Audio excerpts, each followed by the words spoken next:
Sorry about that, James. Sorry about that. Oh my God. Sorry about that. So here we go. We were doing the show, but you forgot to go live. Yeah, I was looking. I'm like, wait a minute. I did not see. I did Oh not. my God. So I was looking, and I'm like, oh my God, I did not see stuff up there. So, all right, people, this is Farver Media News. I'm sorry about that because I forgot to go live and everything, and because usually I don't do a show on a Sunday, so. And today I happened to do one because yesterday I wasn't feeling so well. So, anyways, but James, I'm sorry. I apologize. Please, can you start all over again? Oh, we gotta start all over again. All right. So we were talking about WSAR. How Yeah, and how Cliff Ponte and Michael Sylvia from Fall River Report are buying it. yeah. So I mean, I was I wondering. honestly don't care that much about it. Oh, I don't care about.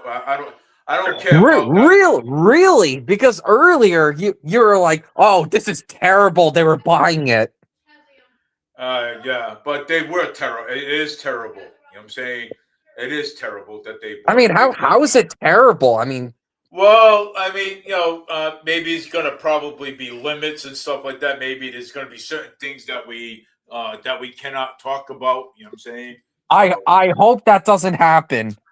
yeah, Because you know what? WSAR has been pretty crap lately. yeah.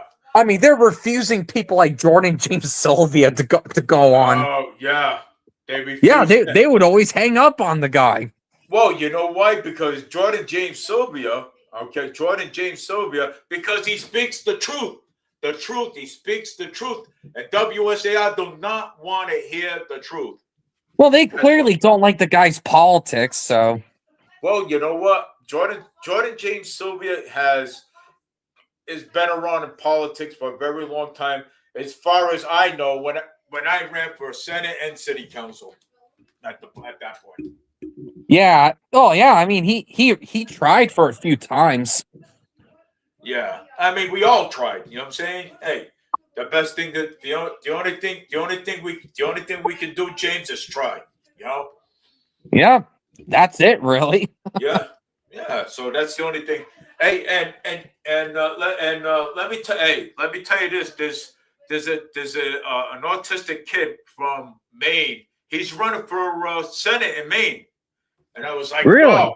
Yeah, I was shocked. I was talking to him on the. I was talking to him, chatting with him the other day, and I was like, "Holy mackerel!" I was like, and he told, well, he and I said, "Oh," I said, "You're pretty smart." He goes, "Yeah." He said, "Well, he says I'm autistic." I said, "Oh," I said, "Well, that's good." I Well, you said, know what? There's literally someone with autism. I think in Pennsylvania's state government. yeah. I think there's some House rep who has autism, and he's in there or she's in there. I don't know. Well, like this, it's like this. You know what I'm saying? You know, I'd rather have them in there. You know what I'm saying? Because they're actually pretty smart. You know, when it comes to I would also hold them accountable, just like anyone else. that is true. Yeah, man. Well, that is true. Hey, they want to. Hello, how are you? Uh, that's somebody. Oh, someone. Yep. Probably my mother. Yeah. My mother listened to it. Yeah. Yeah. Yeah. So We're fine. We accidentally started the show without a certain someone going live. yeah, yeah. Someone like me didn't forgot to put the thing live. It's so funny. I didn't even notice it either. Yeah, you noticed it. Yeah, I noticed that. I noticed the symbols, and I noticed the like the green check marks. I'm saying, wait a second here. I said, there's something wrong here. What's going on here? You know, I was like, oh, all right. Oh, come on, man. Damn, yeah. Oh, But I'm yeah, James. I mean, I hope Cliff and Michael can make WSAR better. Yeah, well, I hope so too. You know what I'm saying? Hi, James. Oh, that's James too. His name is James. So, yo, James too. Hi, James. Uh, Uh, yeah, hey, what's up? yeah, there's another James on there. I guess some new people coming on here. Uh, it's MRCOO Yeah, one two three I two. know. I can read in the comments too. All right, let me put the comments on there. So I Yeah, have to well, I go. mean, I can already see it on my end. Hi, James. Hey, how are you? Well, I got all the comments in the background too, where you can see it. Yeah, So, but not in. but yeah, hopefully they can, fix up WSAR because I mean, we can't have radio stations like that just refuse to get someone in because, well, with the Jordan James Sylvia, who they don't like their politics, and Yeah. so they just refuse to have him on. We can't have that anymore. And you know what I liked on WSAR before this guy left? You know who Jeff Larry is? Oh, I do. Honestly, I loved the what was that show called? Just kidding with Jeff Larry. Yeah. Yeah. I freaking love that. Yeah. Just kidding And with Jeb. Yeah. yeah, Jeff Larry on that was really good. But yeah, the station's been going downhill since he left. Yeah. Well, Jeff Levy was the only one that was keeping that show alive. So, Well, and he would actually let anyone call in and discuss about anything. yeah. That's what I liked about it. He would let us talk about anything in politics. You know what I'm saying? So, Yeah, that's true. mhm. And I'll tell you one thing though, Jeff. Well, I'll tell you a story how I met Jeff.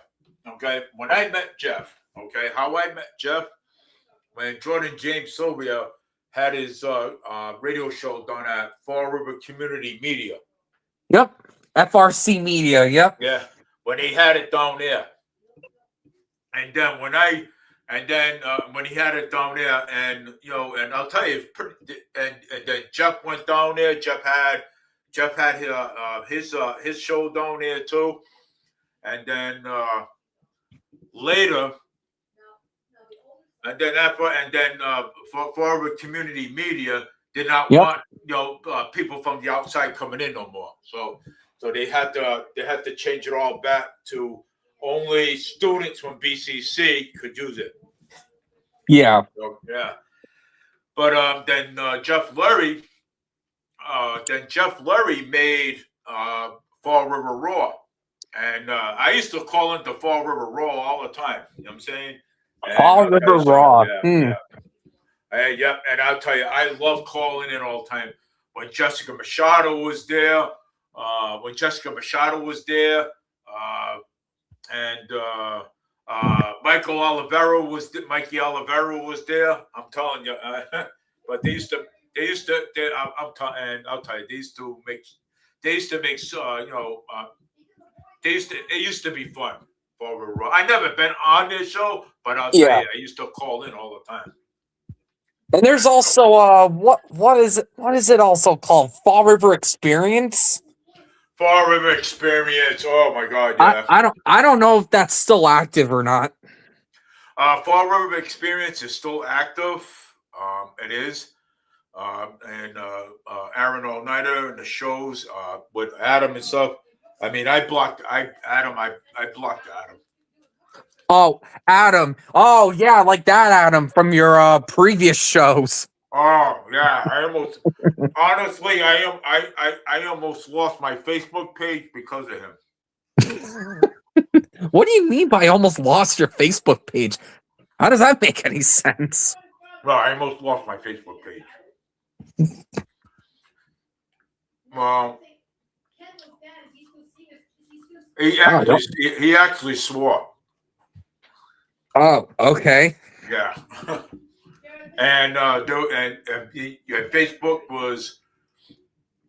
Facebook was censoring it.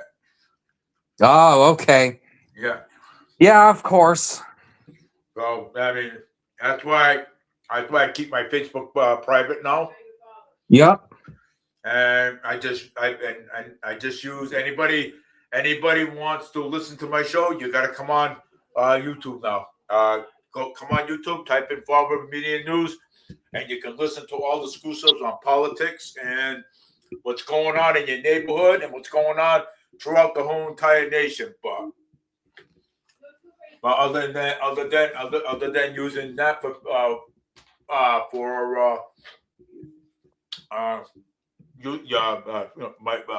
videos on Facebook now. So property taxes, what's going on with that? So property taxes are going to go up in Fall River once again. Yeah. Because there was a tax levy voted on the city council a few weeks ago, which originally was supposed to help out the taxpayer.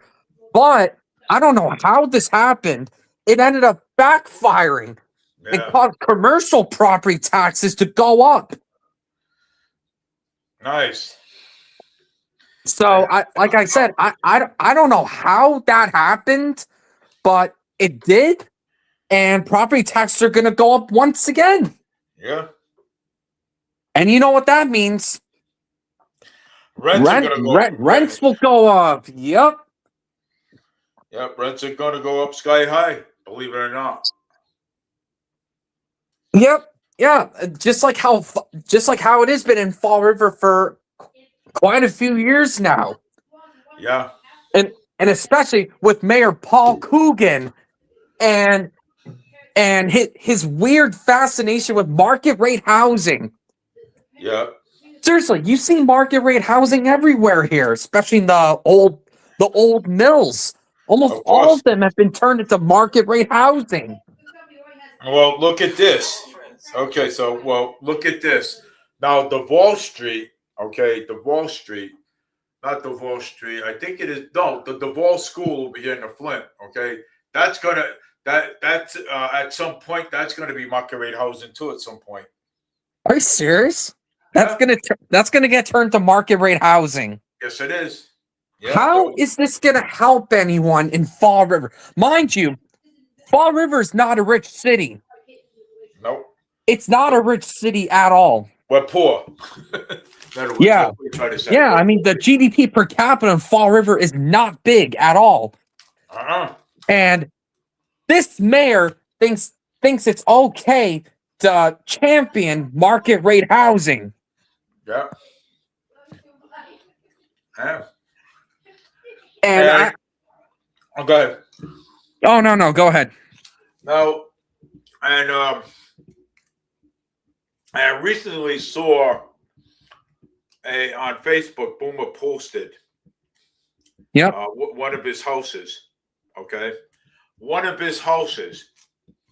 I think it's a 3-bedroom, and he posted them, and they're really nice. Okay. Yeah. Because he's a realtor.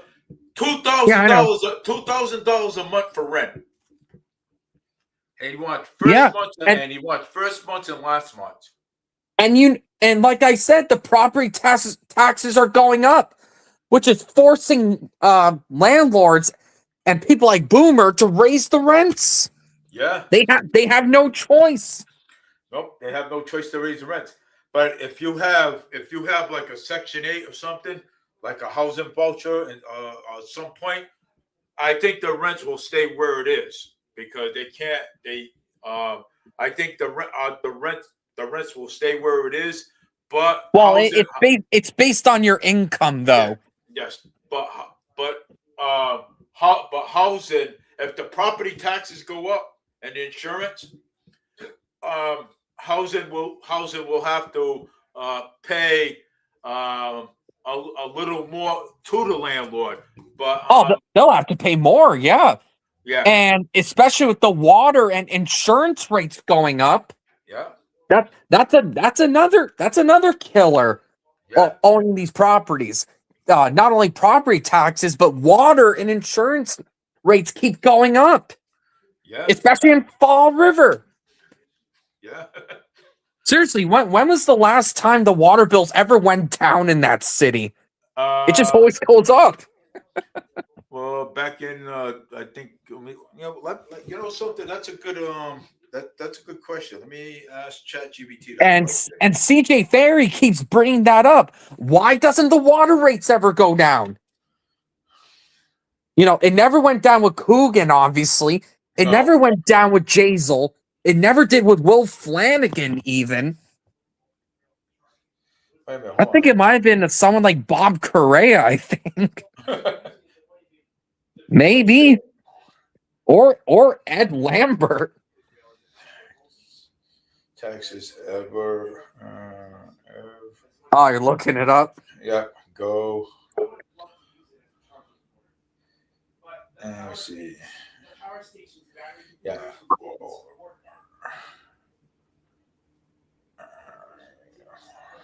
All right, I'm looking it up right now.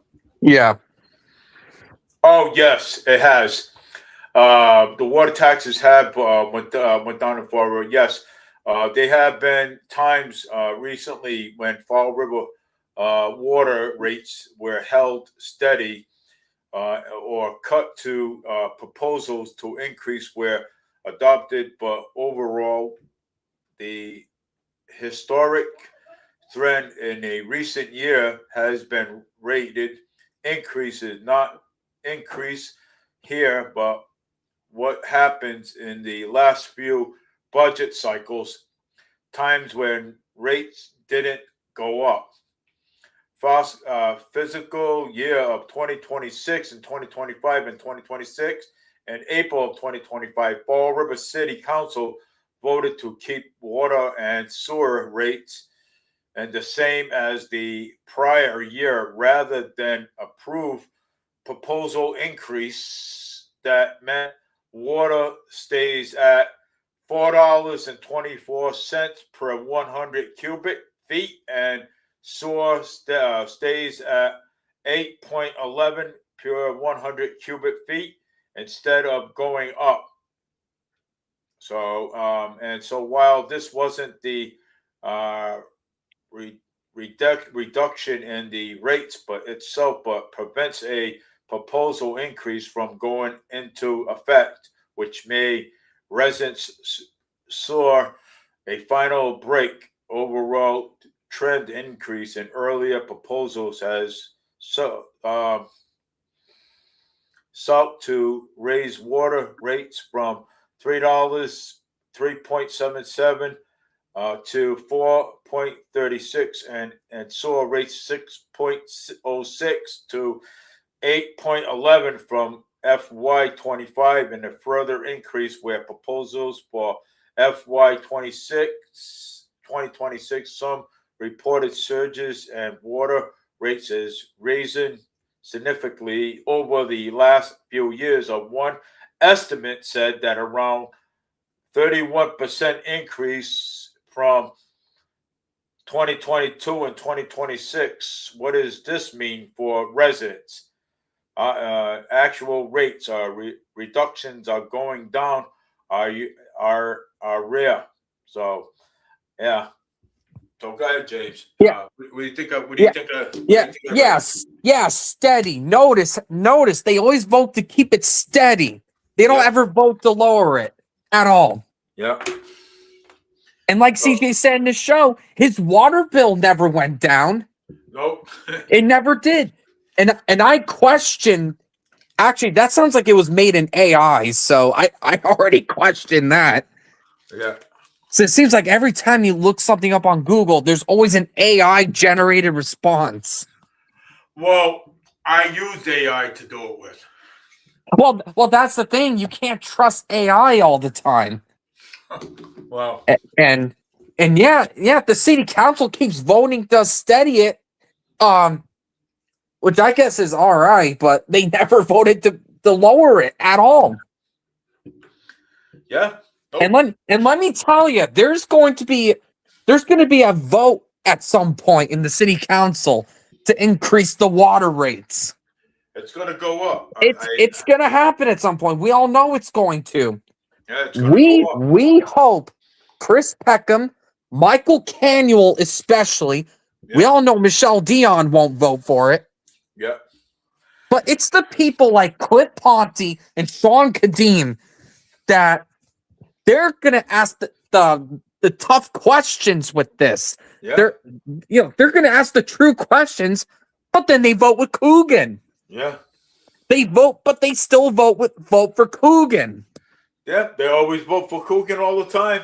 You know, And that's what pisses me off about these two guys alone. they vote for COOGEN. It's like they ask the right questions. Yep. But that still doesn't matter because they vote for COOGEN. Mm-hmm. Yeah, they vote for COOGEN all the time. Yeah. And look at what Sean Kadim just did a couple weeks ago. He ended up voting to strip Fall River's voting rights on city expenditures or city expenses that are equal to $20 million. Wow. He just voted to get rid of that. And basically he's acting like, oh, you Fall Riverans, you can't decide on that. I have to decide on that because I'm a town administrator of Seekonk and I know this stuff. And I know this stuff. So it should be up to people like me, not you. So we can't vote on it. No, we can't. And not like the city council respected that. That only happened like once. Yeah, that only happened once on something that costed $24 million. Well, that's like taking away our rights to vote. And don't forget, David, when the new Diamond School was being considered, that was supposed to be voted by us. Yep. That was supposed to be voted by us. By the people. But Mayor Paul COOGEN, the city council, and the school department, they all feared that Fall Riverans were going to vote no on it. Because if Fall River voted no on it, and I believe Westport was going to vote, I believe Westport voted no on it too, the whole thing would be dead. Well, it's one thing that the mayor's got right. He's right. We would have voted no on it. He's right. Which is why he was freaking out about that, and why he was probably telling the city council to not let us vote on it. So that way, the city council will vote yes on it, and Somerset and Swansea also voted yes for it. So it went through. And the debt exclusion went through, which we're still paying off today. I think there's like 7 more years of it left. Duffy High School? Well, not just Durfee, the new Diamond School too. The new Diamond School too. Remember, Dave? Yeah. I mean, we're building the new Diamond School even when we were paying off Durfee. Yep. Which and then we end up flooding the place. We end up flooding the place. Yeah, $40,000 gone because some idiots left hoses running. And everything, and all the water went through the ceiling again, right? Yeah. Well, yeah, through the ceilings, yeah. Waste no money. And like how many printers got affected with that? A lot. How many printers? How many computers? Brand new computers. Yeah, and printers. Mm-hmm. I would imagine. Yeah, probably got destroyed. And Fall River's school department is already dealing with mold in their schools. Mold. So they were already dealing with mold, and now they're going to possibly have to deal with that in the new Durfee school. Yep. Because it's alleged that there were idiots that flooded the school up. Yep. And what about the woman said calling everybody a Nazi? Yeah, well, apparently on Spindle City, there's like 47 screenshots of this specific person saying that that she was calling Trump supporters Nazis. Wow. Yeah, so I think there is actually I don't know if she's even if she's a school department employee, but yeah, we may have one who is calling people Nazis. Because we're all Trump supporters. Yeah. And this is the tolerant left these people claim to be. Oh The my tolerant God. left when in reality they're not. Yeah, I heard They're not. I have to hold my own side accountable with that because nobody else is doing it. Oh, I gotta hold whoever's saying that. I gotta hold whoever's saying that Trump supporters are Nazis. I have to hold her. Whoever's saying that, I gotta hold them accountable for that. Yeah, I don't know if it was the superintendent that did that. I highly doubt it. But I think it's the person that whose union contract is supposed to be approved of tomorrow in the tomorrow school committee meeting. Yeah, well, I like to know her name because it's not right. You know what I'm saying? It's not No, right it's to say not. that. You know what I'm saying? That's trembling on our first what is it? That's trembling on our constitutional rights of freedom of Well, speech. I have no idea what you're talking about, but It's for her saying that. That's for her saying that. If she did, okay. well, It's don't like forget, Spindle City said that they found like 47 screenshots or 43 of this specific person calling Trump supporters Nazis. that's not right. No, it's not. It's childish. It's moronic. Yep. And it is. Yeah, and you know what? And I want to bring something else with that union contract. This person, it's not even part of the union Wow. that I guess the Farver School Department is in. This person isn't even a member of that union, and they want to give her a union contract. That's illegal, I'm pretty sure. That is illegal. Well, That's illegal. Bob Camara mentioned that on Spindle City. And this guy knows the law. Bob Camara. That would be cheap. Yeah, he knows the law, and he's saying this is illegal. And that he wants Colin Dias, school committee member Colin Dias, to bring that up. Which, honestly, he should. Well, it's illegal. But clearly these people don't care about the law. No. They don't care. Do you think these people care, David? Nope. That they violate laws? They violate laws, they break the law. I mean, come on. I mean, look at it. Look at this. Look at the stuff that went on in Durfee back in 2025 when Boomer was running for mayor. You remember? Yeah. Look at the stuff that was happening over there. Oh, I don't remember. Oh, all the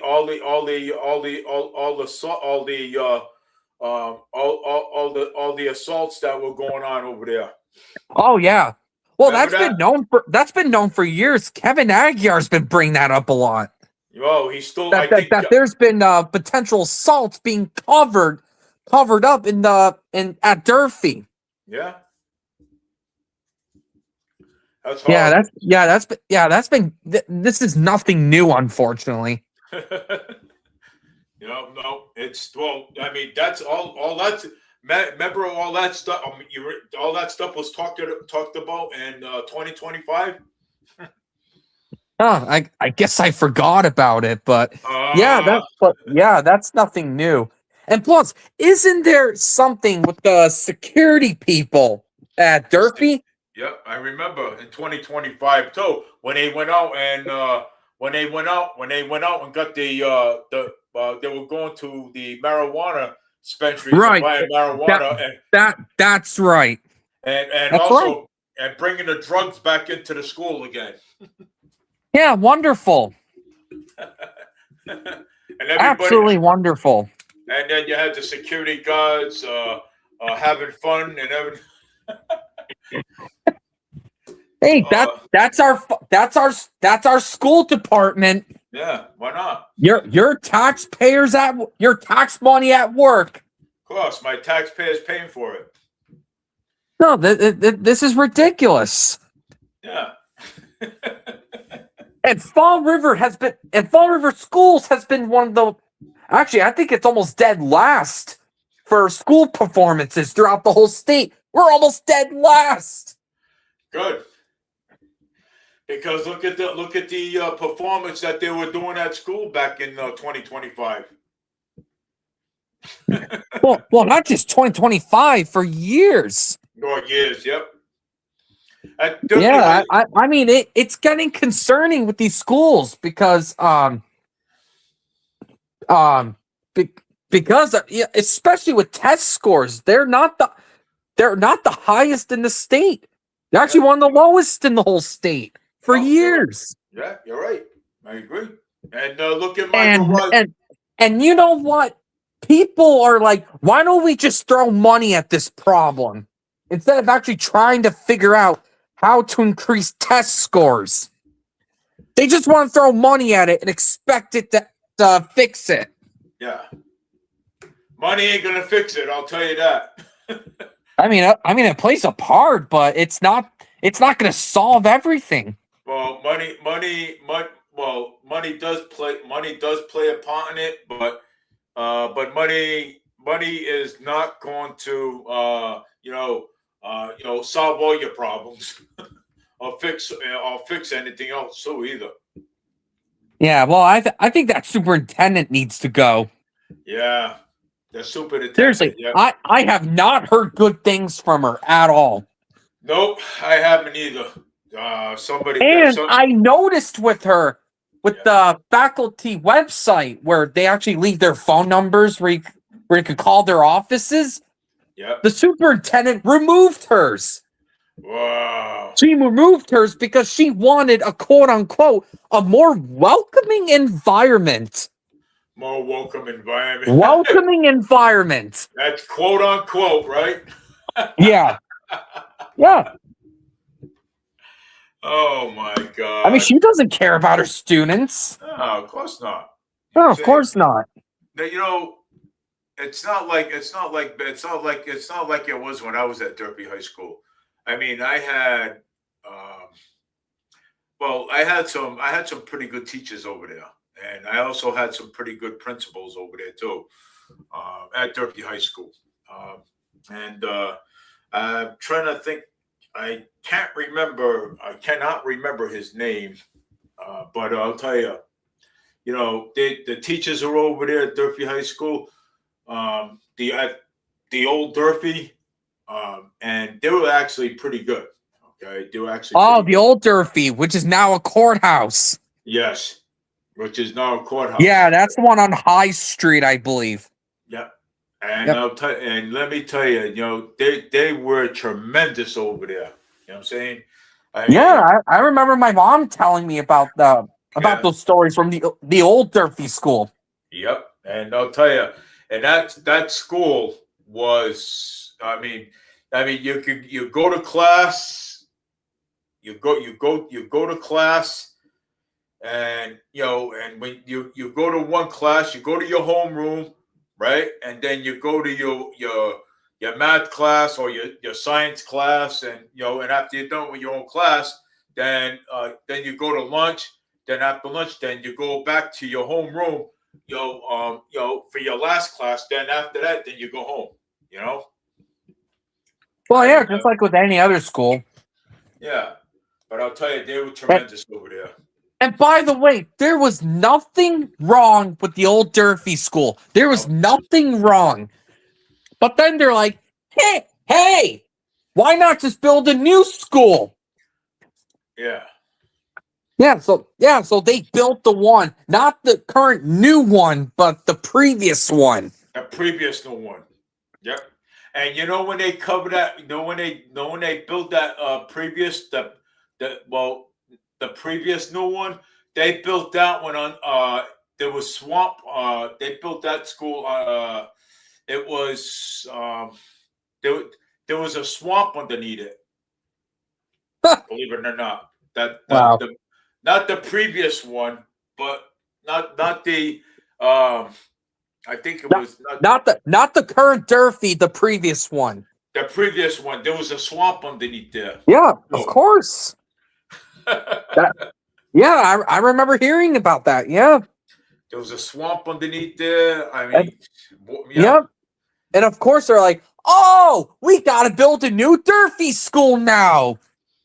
No, sorry, it's gonna happen. Oh, and by the way, we're gonna do it at a debt exclusion. Yep. Because that's the Fall River way. We screw our taxpayers. Yep. They know how. Yep. Well, I mean, which we're still paying off as of today. Yep.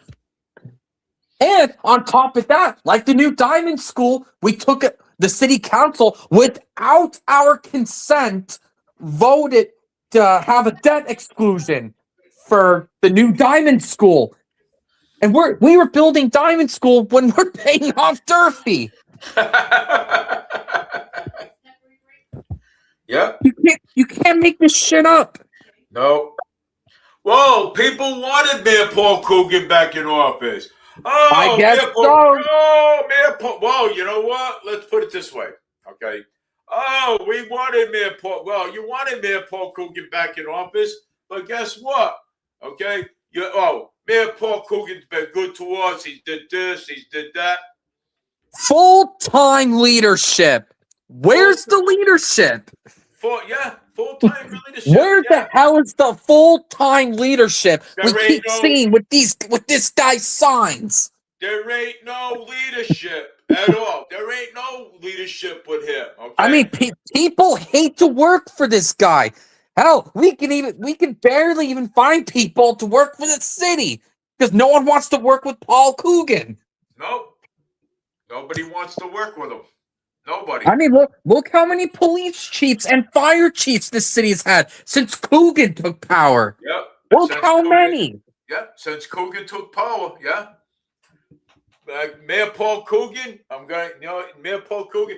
Right now, he abused his power. That's what he did.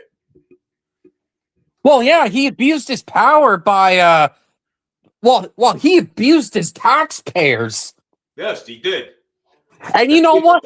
And I want to bring up the when the city council was sworn in and when Paul COOGEN had his precious speech of his, he's like, oh, financial fiscal responsibility is the key to Fall River success.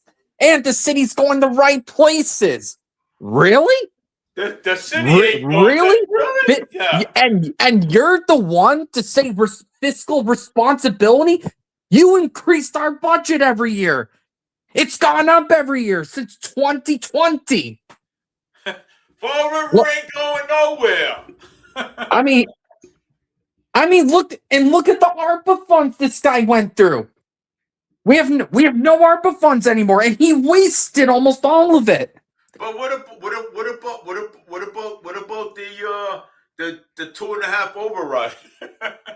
Yeah, I heard that was going to happen, and I also heard that the purple bags could be coming back. Yeah, because of this reckless spending with our ARPA money and our tax money. Yeah, it's reckless. And that I heard there's going to be permanent cuts to police, fire, and public safety. Wow. Permanent cuts. Permanent cuts between the fire and police and fire and public safety. Oh my God. That's what I kept hearing for like 2 years under this freaking mayor. Oh my God. That this could happen.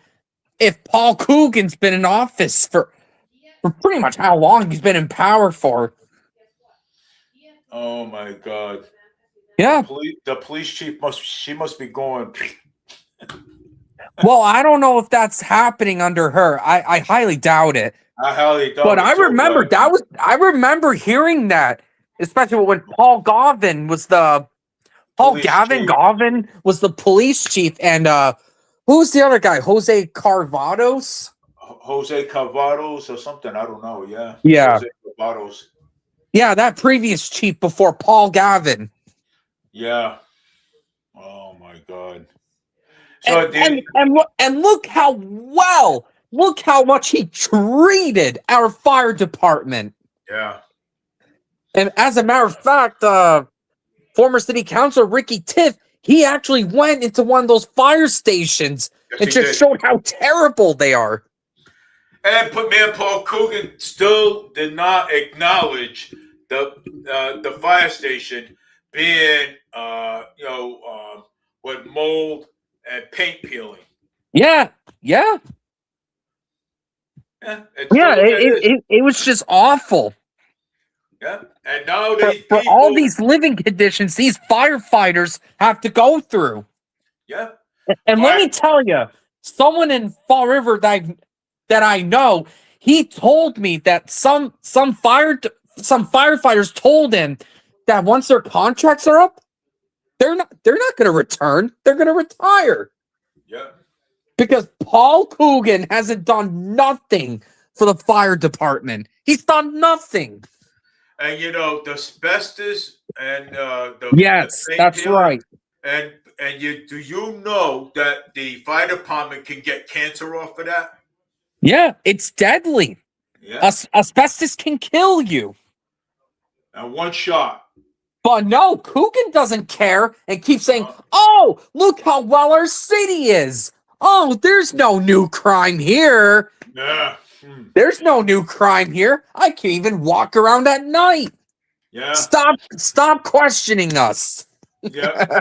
Stop questioning us. Well, the other day, yesterday, and James, I swear to God, okay, I was coming home from work, okay. I forgot to go.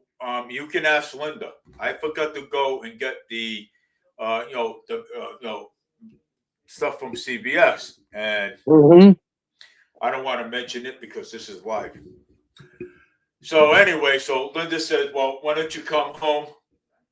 We'll take the intercity bus, okay? We'll take the intercity bus, and we'll get dropped off at Wendy's, but we'll go to Bedford Street. We'll go to the Dunkin' Donuts over on Bedford Street." And so the bus dropped us off there. So Linda and I, we got off the bus. We walked towards the intersection, and so the light kept on turning red, yellow, then green, then red, yellow, and green again. So I'm saying to myself, when the hell am I going to walk? You know what I'm saying, across the street. So now, lo and behold, an ambulance came. And so the ambulance screwed up the whole entire light system because it was an emergency, which is, and so we had to wait again. So finally, the light turned red on Bedford Street, and the crosswalk where the hand was finally turned to a white person where it can walk. So Linda and I walked across the street. Now, remind you that there was a little box truck, okay, was coming around slowly.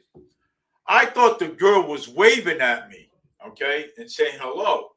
But the woman, the lady was banging on the window and saying, "Please help me, please help me." She was pointing to the driver, and I'm like, I'm like. And then I realized it later. I realized it later that, and I said, "Linda," I says, "Guess what?" I says, that lady wasn't really saying hello to me. She was being kidnapped, and I didn't see that. Oh my God. Yeah, and I didn't see that, and I realized it later. The next morning, which is today, I had to tell Linda. Yeah. I went, "Oh my God, that Yeah. lady, that lady was actually being kidnapped." Believe it or Yeah. not. That's horrible. That's horrible. I didn't get no license plate. I didn't get description of the. What am I going to say? Hey, that's a white box truck. You know what I'm saying? They're going to say there's a lot of white box trucks. You know what I'm saying? Yeah. So what am I going to do? Say that? Yeah. So I didn't get no license plate or nothing. So Yeah, nothing. So you can't even provide anything anyway. no, but like I said, But that's horrible. That's horrible, but that's not that uncommon for Fall River. and I was like, And sometimes sex trafficking and human trafficking happens here. yeah, all the It time. happens. Yeah. Human trafficking, sex trafficking. Yeah, All right, sex trafficking. Yeah. yeah, you can say it. That's fine. No, Ugh. it happens here. Yeah, all the time. But it's like I was like, I got up this morning. I was like, I remembered it. I was like, I was like, wait a second. I mean, that woman wasn't saying, waving to me and saying hello. She was actually banging at the window. Yep. I mean, I'm not gonna go, try to, you know what I'm saying? Because I don't know if the guy might have a gun or something, Yeah, you never know if these guys have a gun or a knife. But I'm hoping that lady's okay. You know what I'm saying? So There's so many illegal guns here too. Oh, legal guns, yeah. Yep. Go after the guns. Go after the guns. There's just gonna be people are just gonna obtain guns anyway. Yeah. Yeah. I mean, there's so many illegal guns here. It's crazy. Yeah. There's But more guns no, we should ban more guns. Of course. That'll work. Yeah. Why don't you take them off the if people are going to stop banning guns, why don't you take them off the cops too as well? And what are they going to do? Ban knives? And ban knives and stuff. Hey, and look, hey, and something. So we would be unarmed. Okay, we would be unarmed. We could be sitting in a restaurant, in a coffee shop, or any type of restaurant, and somebody could come in and hold up the place.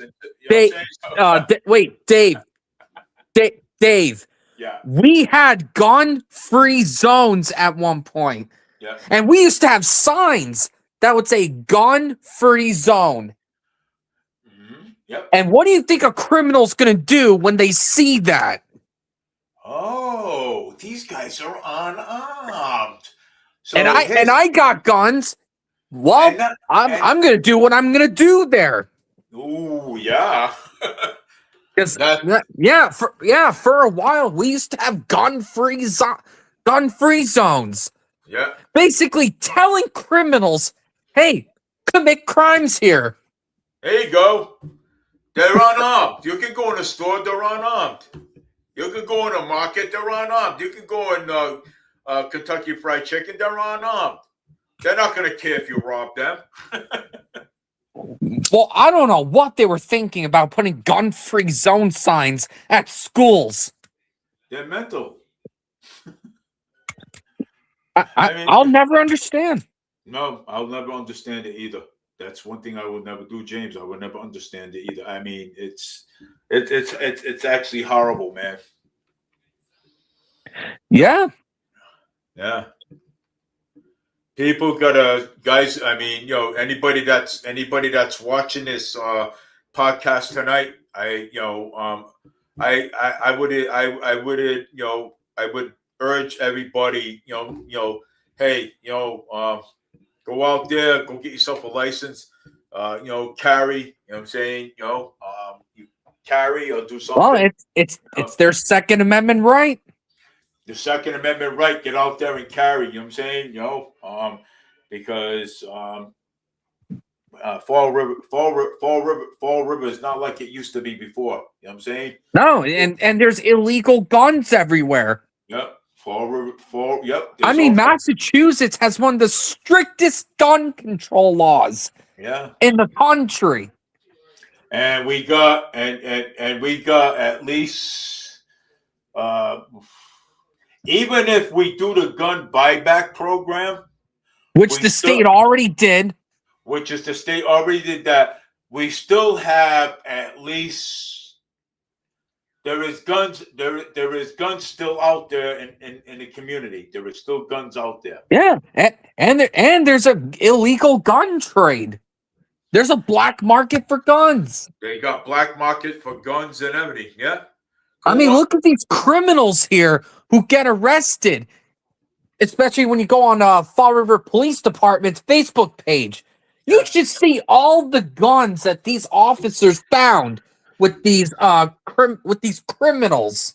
Watch this, and you know what? I'm going to go on there right now. Hold on, I'm going to go on there right now. I guarantee you'll find guns in the reports. I bet you anything. Let's see here, Fall River. Let's see here. Oh, there it is. Let's see. I mean, if they want to add background checks, fine. Red flag laws, fine.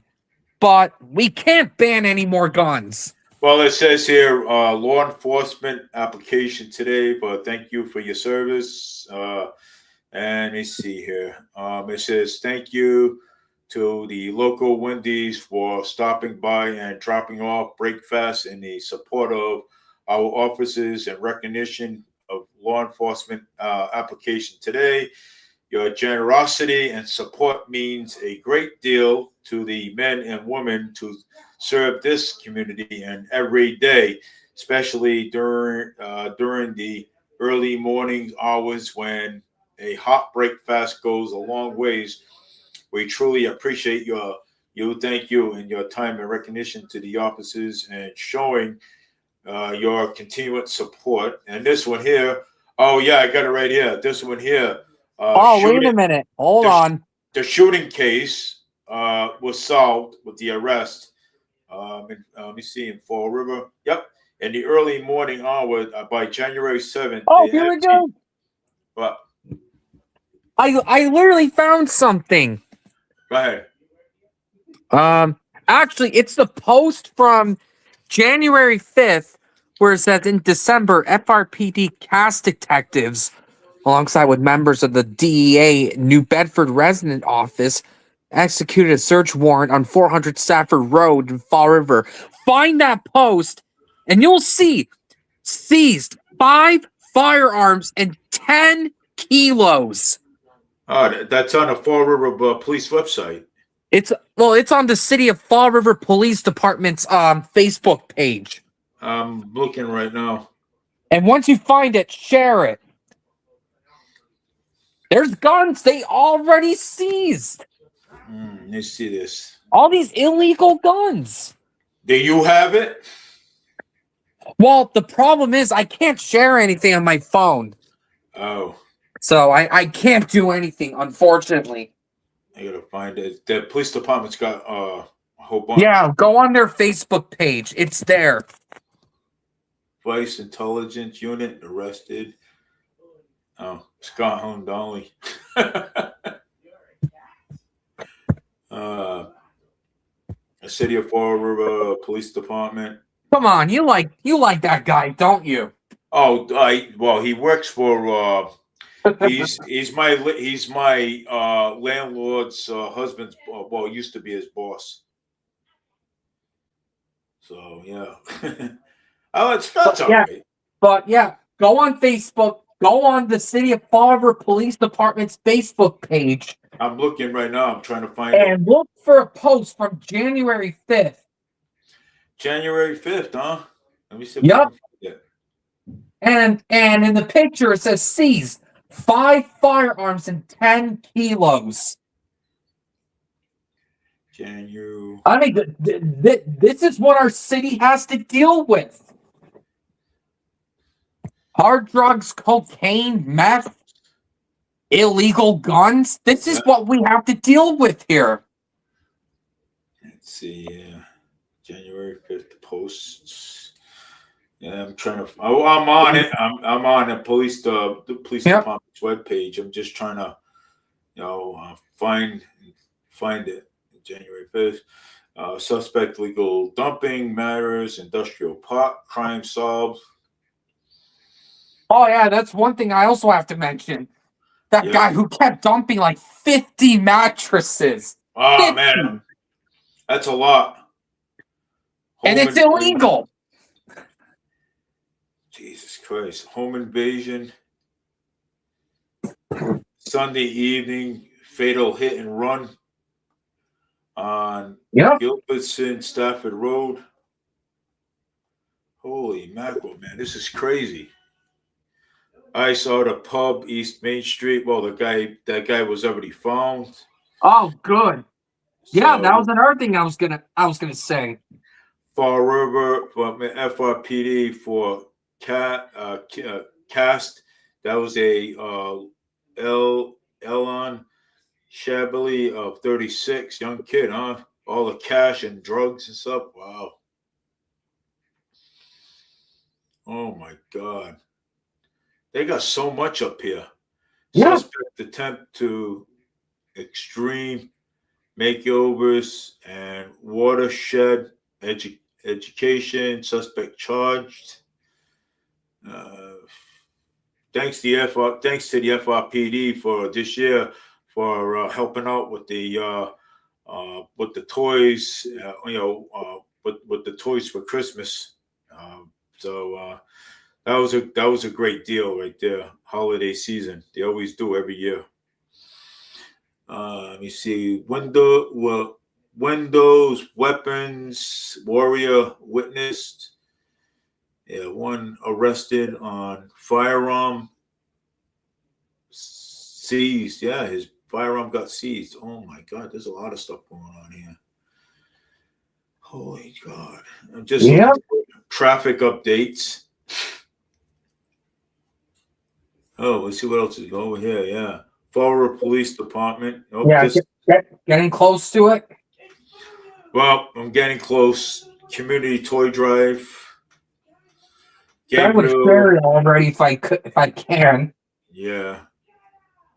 I'm trying to get close to it. Arrest and announcement. Thanksgiving Day. You know what? Why won't I just send it to you? Yeah. And then you'll just open it from there. Yeah. Maple Gardens. Yeah. Oh, all right. I got it. Oh my God. In December, FRPD cast and detectives, along with the members of the DEA, New Bedford residence officers, executed a search warrant at 401 Stafford Road in Fall River, Massachusetts. The search warrant targeted a car dealing business at the location, which was owned and operated by 34-year-old Rand Helleran. Helleran was a suspect of being a large scale of cocaine supply. As a result of this search, investigators located approximately 10 kilograms of cocaine concealed inside of a safe within the business, in addition to 5 legal large capacity firearms were seized, along with the various calibers of ammunition and multiple magazines included extended magazines. Magazines included extended magazines. The investigations into the matter remains ongoing. Of a criminal charge are pending labor testing, significant seizure, Seizures. seizures. Okay, I'm reading too fast. Such as this are only possible due to the 10 10 kilograms or something. TENACIOUS.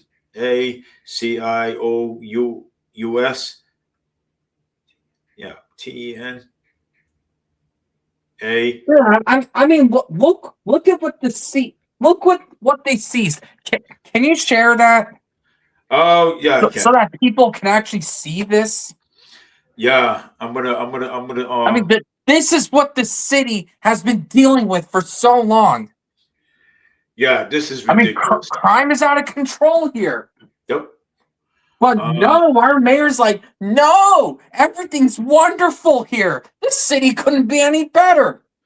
well, you know what? I'm gonna take this and I'm gonna actually forward this over to everybody. Let's see. This. Share it to Linda. Share it to Sarah. Cilio Shop. Eric. Wait, you don't Uh, know how to share on StreamYard? oh, you want me to put it up on StreamYard? Yes, that's what I've been trying to tell you. Yeah. Oh, all right. All right, so let No, me. I'm talking about here, man. You want me to put it up there? Yeah, Okay. yeah, put it up. Yeah, put it up on stream right now. Okay, I have to put it up on Facebook to get it to that point. How do I put it up on Facebook? Well, I didn't say to put it up on Facebook. I mean, Well, I have to, so that way I can put it up. I can put it up there. they just share it. Oh my god. Yeah. You know Oh, what? Never mind, Dave. yeah, I know. Never mind. Uh, I thought you knew how to shares. I I thought you do. knew how to share something on StreamYard, but I guess you No, forgot. no, I do. I know how, but it has to be up on Facebook for me to get it up there. It's Well, I on mean, your list. Annalisa told you how to do it. Yeah, she told me, but this is on your messenger. Just click on it and then share it on StreamYard. Okay, let me see if I can find it. Oh my god, I would have shared it by now if my phone would let me. Yeah. All right. It says C's, so I have to look for that on for. I think I saw that already on FRPD stream. Let's see. Maybe I can.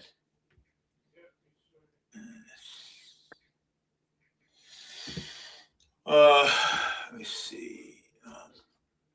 I think I think Eric's on. Hold on. Now I gotta go look for Eric. Huh? Eric wants to come on. Oh, he wants to come on? All Yeah. right.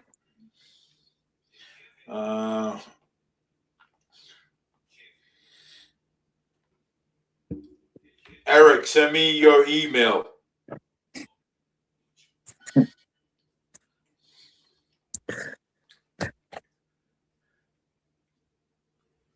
Yeah, and we still got a lot more to talk about. Yep. Oh, I got it right here. Eric.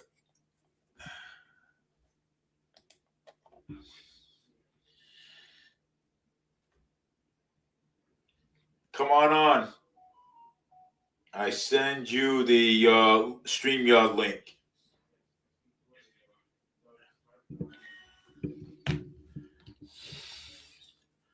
All right, so I sent him the StreamYard link. I was waiting on what do you call it? Yeah. You know what? I know what I'm gonna do. I'm gonna go to let me see. I'm gonna create a tab.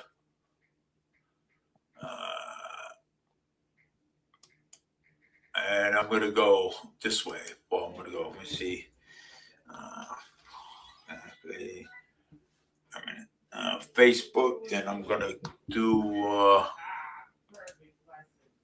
on.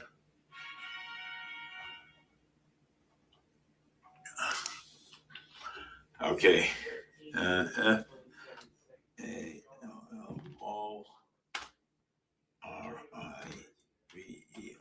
FALLRIVER police. trying to POLICE Police Department website. It's a public page. Okay, so I can go on their page. Oh, there it is, right there. See it? Nope, not yet. All right, so I'm going to go to that. Let's see, share screen. Yep, there it is, right there. And back to StreamYard. Look at that. There we go. Perfect. There it is. Look at that. Yeah, huh? seriously, look at this. 5 firearms. Those are illegal weapons. Yeah. Illegal weapons. 10 kilos of drugs. 10 kilos. Look at that, huh? Yeah, COOGEN. Our city's going a great direction. Yeah, it's going in COOGEN. Our city's going in the perfect direction with cocaine and guns on the street. And look at this bullshit. Look at this bullshit. Shootings, especially with the one at Iced Pub. Yeah, there's just a shooting there. There was a shooting at that package. I think it was some package store on Pleasant Street. Yeah, another shooting there. That was Leonard's package store. Yeah. Yeah. And I think there's a recent shooting that happened like a week ago. Yeah. But yeah, no, our city's wonderful. Crime is going down. Hey, the mayor can even walk around at night, as he claims. Yeah. Look. Yeah. It's wonderful. But look at this. Yeah, I mean, 10 kilos of drugs. 10 That's kilos. insane. Yeah. That is insane. Yeah, look at it. That is insane. I mean, and Mayor Paul COOGEN says, "Whoa, our city's safe. There's no new crimes going on in the city of Fall River. Everything's fine." I don't get how a mayor can say there's no new crime in a city like this. I just don't understand it. I don't understand it either. And this guy's going to get another term. He got another term, yeah. Because the people didn't show up. They didn't show up. That's why he won again. Yeah. Because people thought Boomer couldn't stand a chance. And a lot of people are saying that COOGEN was just going to win every single precinct again. Yeah. Well, it turns out COOGEN only won by 219 votes. Yeah, 219 and votes. Now people are like, oh, turns out Boomer lost. He lost by that much. Wow, he actually lost by that much. If only I would have voted. It's like, why didn't you vote? Why didn't you come out and vote? Yeah. And you know what? I do not want to hear these people complain about why their taxes are going up, why their water bills are going up. Nope. Why the stormwater collecting tax is still a thing. Yep. I don't want to hear these people complain that didn't vote. I don't want to hear it. I don't want to. Honestly, no, I don't want to hear it no more either. You know what I'm saying? Because these people, okay, they vote the same people back in all the time. They vote them back in. They vote them back in every time. Every time. And, and let me tell you this, James, and they think that these people think that the politicians that they vote back in, that they're going to have a different outcome. And I've been saying this for that's right. That's 2 years I've been saying this. There ain't going to be a different outcome with these people. So why do you vote these people back in? And this is the results right here you get. And plus the market rate housing, the high tax water bills, and property taxes are going to go straight up and everything. And you're going to pay more rent. And you're going to pay more rent? Exactly. And because Paul Coogan keeps saying that affordable housing is unrealistic for Fall River and that landlords can't make any profit with affordable housing. So we need market rate housing, quote unquote, Nantucket rents, as he calls them. Nantucket rents. Yeah. And before Paul Coogan was in power, rents in Fall River, I think the cheapest rents were like $750 or $800 a month. And that was, and I think that right, I think that right there was a pretty decent price. Oh, oh, well, yeah, of course it is. Even 450, even 500 Yeah. back then. But then the second Paul Coogan takes over, the rents go sky high. Yeah. And it doesn't help that the more Healy government what well actually they want to get rid of Prop 2.5. That proposition caps how much property taxes can be collected on municipalities and towns and cities. Yep. But what Maura Healey and Michelle Wu want to do is they want to get rid of Prop 2.5 so that they could charge like 13% property tax, maybe even 20. Yeah. Because they want to take more of your taxpayer-funded money and give it to the illegals. That's what's happening. That is exactly what they're gonna do. Give it to the goddamn illegals. That's what's happening. They're going to give it to the goddamn legals. Look how much money they've given to the illegals in like 3 years. Yeah. Like $20 billion. That's a lot. That is what they've done for years. Yeah. $20 billion. And I cannot get how people like Alan Sylvia, a veteran himself, voted against housing preferences for veterans. Yeah. Alan Sylvia voted against that. Yes, and he himself is a veteran. Oh, and there's also a thing with Will Flanagan too. Will Flanagan paid. Will Flanagan also paid Alan Sylvia. What do you call it? A visit. Oh, well, I vaguely heard of that. And it's right here too. Yeah. I vaguely heard about that, but I didn't know too much about it. Well, I know they were in WSAR for a bit after Cliff was there. Yeah, but I'm gonna read it to you. I got the whole thing right here. Fall River immediate released on HD 5406. Flanagan's law filed to protect the public safety and prevent violent mental health failure. Boston, Mass. And new public safety bill known as Flanagan's Law has been filed to help to protect the community and prevent violent incidents involving individuals with a serious mental illness and long criminal history from falling through the cracks. The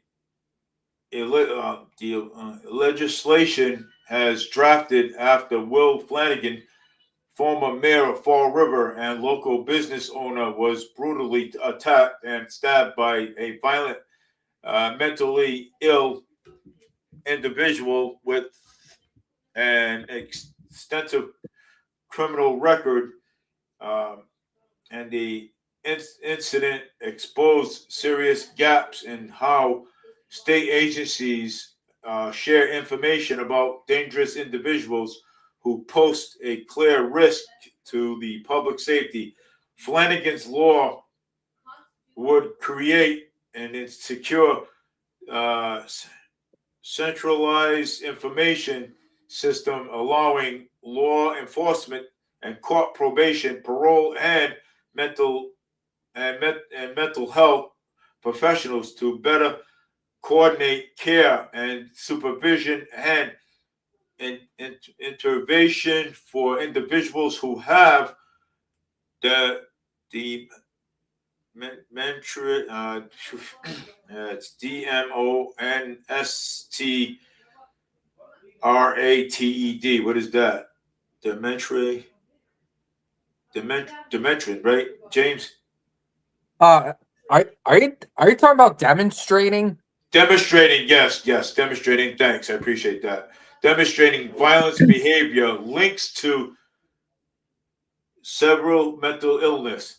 This is about common sense and public safety, said Wolf Flanagan. We already track sex offenders because we know the dangers of letting known threats slip through the cracks, and this is allows to follow that small logic, not to push but to protect and prevent. This bill is designed to improve. Hi, Linda. Yep. Improve communication between the state and local agencies to help identify high-risk individuals earlier, ensure proper treatment and supervision, and follow-up, prevent further acts of violence before they happen. Flanagan's emphasized that the law is not about stigma, but accountability and prevention. This is not about demonstrating mental illness, Flanagan said. Most people with mental illness are not violent, but when someone has documented history of violent crimes, behaviors, and severe mental health issues, the system has a responsibility to act. My hope is that law saves lives, including the lives of the people who need the help the most. State Representative Alan Sylvia, who filed that legislation, voiced strongly supported this bill. It is about protecting working families, first responders, and every people who just want to live their lives safely, said Representative Alan Sylvia. Flanagan's laws bringing agencies together, improving oversights, and putting public safety first while respecting civil rights and due to process. Their legislation, including strict privacy protection, clears rules for exclusives and removal and oversights to ensure fairness and accountability and goals and coordination, not punishable, making sure wearing signs are seeing the address before tragedy occurs. Flanagan concludes no one should have to be attacked before the system works. If this law prevents even one family from going through what I went through, it is worth it. Flanagan's law expected to move forward in the current legislation session. There you go. Well, again, and also the law failed him. The law failed him because liberal judges in a lot of courts keep releasing people, like the guy who stabbed Flanagan. That guy had like 19 prior arrests. Yeah. 19 prior arrests, but then the liberal judges keep sending them free back on the street. I mean, look at the guy who stabbed that Ukrainian girl on a light rail train in Charlotte. That guy had like over 20 previous arrests. Yeah. Yeah. What are these liberal judges doing? Sending these violent criminals back in our streets? Well, because they say that there's no room in the jails. You say there's no room in the jails. And, they come up with all these bullshit excuses. Yeah. Oh, we can rehab this guy. We can rehabilitate these people. No, some people are just. No matter how many times you help these people, Yeah. that sometimes it's just not enough. No, it's not. You're right. I mean, based on what I heard with this law, I hope it's successful. Well, I hope it is too. Although I am worried that Alan Sylvia was a part of it because that guy's voting record is not good. Yeah, I hope. Yeah, But hey, you know what? Good. Well, good for Will Flanagan. I hope this law works out. I hope it does too. You know what I'm saying? Because there's we actually, though, honestly, James, we have a lot of dangerous individuals out there in the street. Yeah, no kidding. And like I said, these liberal judges keep sending these people out. Yeah. And there's another one too by Patrick Henry. Welcome to Bristol County, proudly to governed by Sheriff Paul Walnut. Walnut and Haro. Yes, but unbelievable. I did not say sheriff is a man who campaigns to be the county top law enforcement official while moonlighting at No King protest. Wait, Patrick, you mean Paul Haru? Yeah. Paul Harrow? Yeah. At the he was at the No King protest.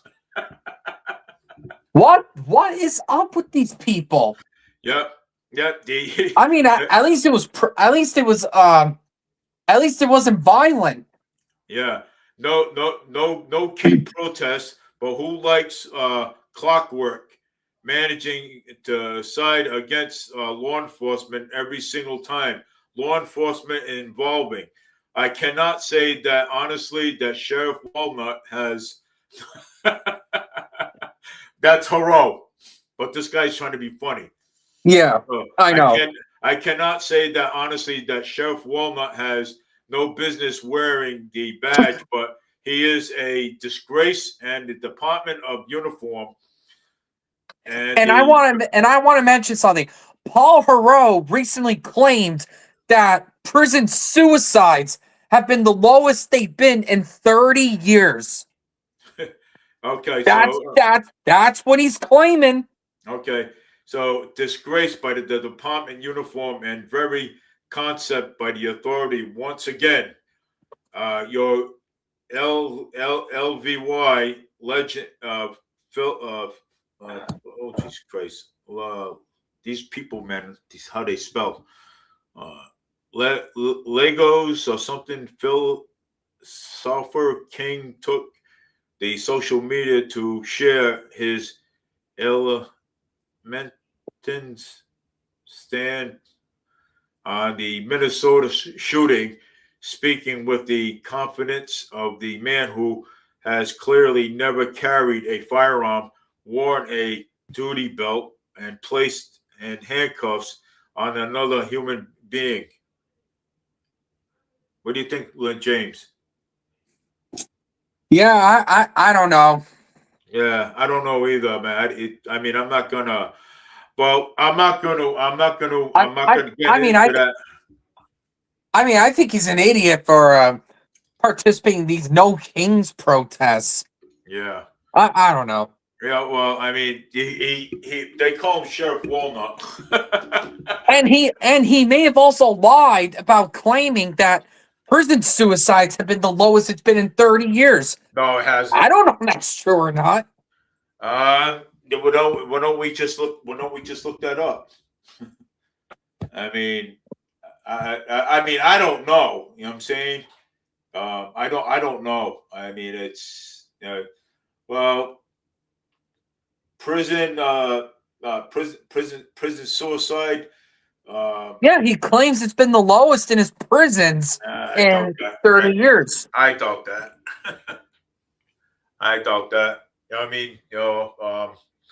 Because I doubt that. But I'm gonna have to look into that too, and see. Yeah. So I'm not gonna. I can't comment on it or even talk about it. I mean, But what is he doing at a No Kings protest? I have no idea. Wow. I have no idea. Wow, man. I mean, these are the people that these people voted for. Yep, they did.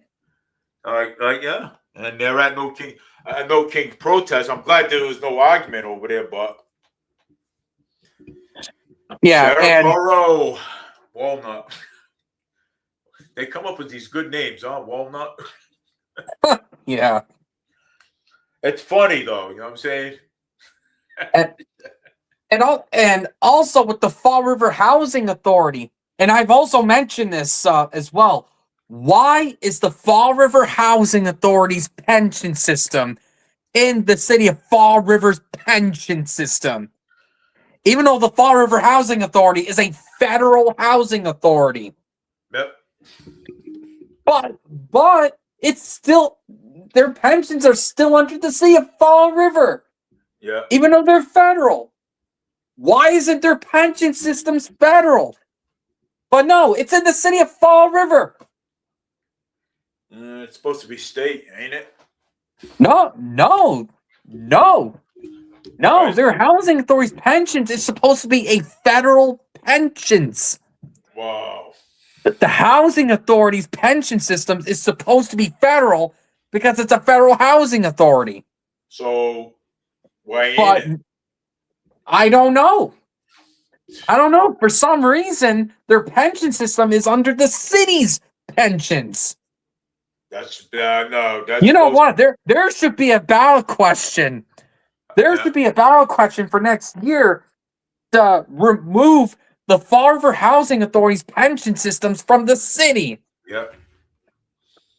Seriously, why is it under the Fall River City's pension system?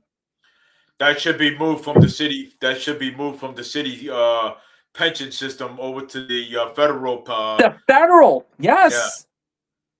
So why is it there? I mean, I don't know. Like I said, I don't know. Yeah. Hey, that's the Fall River special. Yeah, nice. We can't ever have anything good in Fall River. We can't. Of course not. Look how the Bank Street Armory turned out. Yeah. And COOGEN tried to sell it to a property developer to turn it into market rate housing. Yeah. He tried to get the city council to vote on it, but luckily they voted it down. Well, But yeah, Mayor Paul COOGEN wanted to turn it into market rate housing. Yeah. Well, like I said, look what he's gonna do. What is up with this mayor and market rate housing? Yeah. What is up with this guy? Crazy. This is not helping out the city. It's not. Nothing's helping out the city. I don't know why he has such a fascination. Oh, wait, because he's got property developer friends. Yep. And we know that because the Bank Street Armory, how he tried to sell it to one of those one of his property friends. Yeah. This mayor's insane. He needs to be recalled. Yeah. Yeah. Well, he really needs to be recalled. Yeah, he does. He needs to be recalled, and and somebody's got to do it. Have him recalled. Yeah. We have to start. There has to be another recall. Because I don't know if this city can handle another 2 years of Paul COOGEN. I really don't know. No, I cannot. I cannot deal with him anymore. Look at the taxpayer money he's wasted. Look at the ARPA funds he's wasted. Yeah. Look how he keeps increasing the budget every year. Yep. And look what he didn't do for the fire department, and they still have asbestos and asbestos and paint peeling. And look, he also put his own fire chief under the bus with the Gabriel House fire. Yeah, he threw the fire chief. He screwed his own chief over. Yeah. Nobody wants to work under COOGEN. Okay, No, nobody. the city nobody wants to work for this guy. This no, and I mean even DCM. I mean, I went to the city hall. Okay, I had to go to city. I already told you what I went to the city hall for. So because I wanted to be on the road, and Yep. I spoke to one of the maintenance guy that works for DCM. And you know what he Mm-hmm. said? He says, "I'm retiring. Thank God. I'm going to get my pension, and that's going to be the end of it." And he says, "When I get my pension," he says, "I'm getting the hell out of Fall River." That's what he said. He says, "I Oh, don't want to." the Fall River Way. Yep. He says, "I don't want to deal with COOGEN no more. I don't want to deal with none of these people no more." That's what he said. Yeah, nobody wants to work for this guy. No. They even said something. Everybody that I have talked to, they already said COOGEN is nothing but a corrupt mayor. Okay, corrupt mayor. Okay, he's gonna do what he wants, and he's not gonna give a care about the people of the city of Fall River. Not even the taxpayers. Not even the people that work full time or part time. He's not gonna care about them. No. That's what they said. And Paul Coogan is also a voting member of the school committee. Yeah. Even though his seat is supposed to be an ex officio seat. Yeah. So basically it means that he could be a part of the school committee, but he can't vote on anything. Nope. What happened in Fall River is Fall River has a 6-member school committee. And because it's an even number, ties can happen.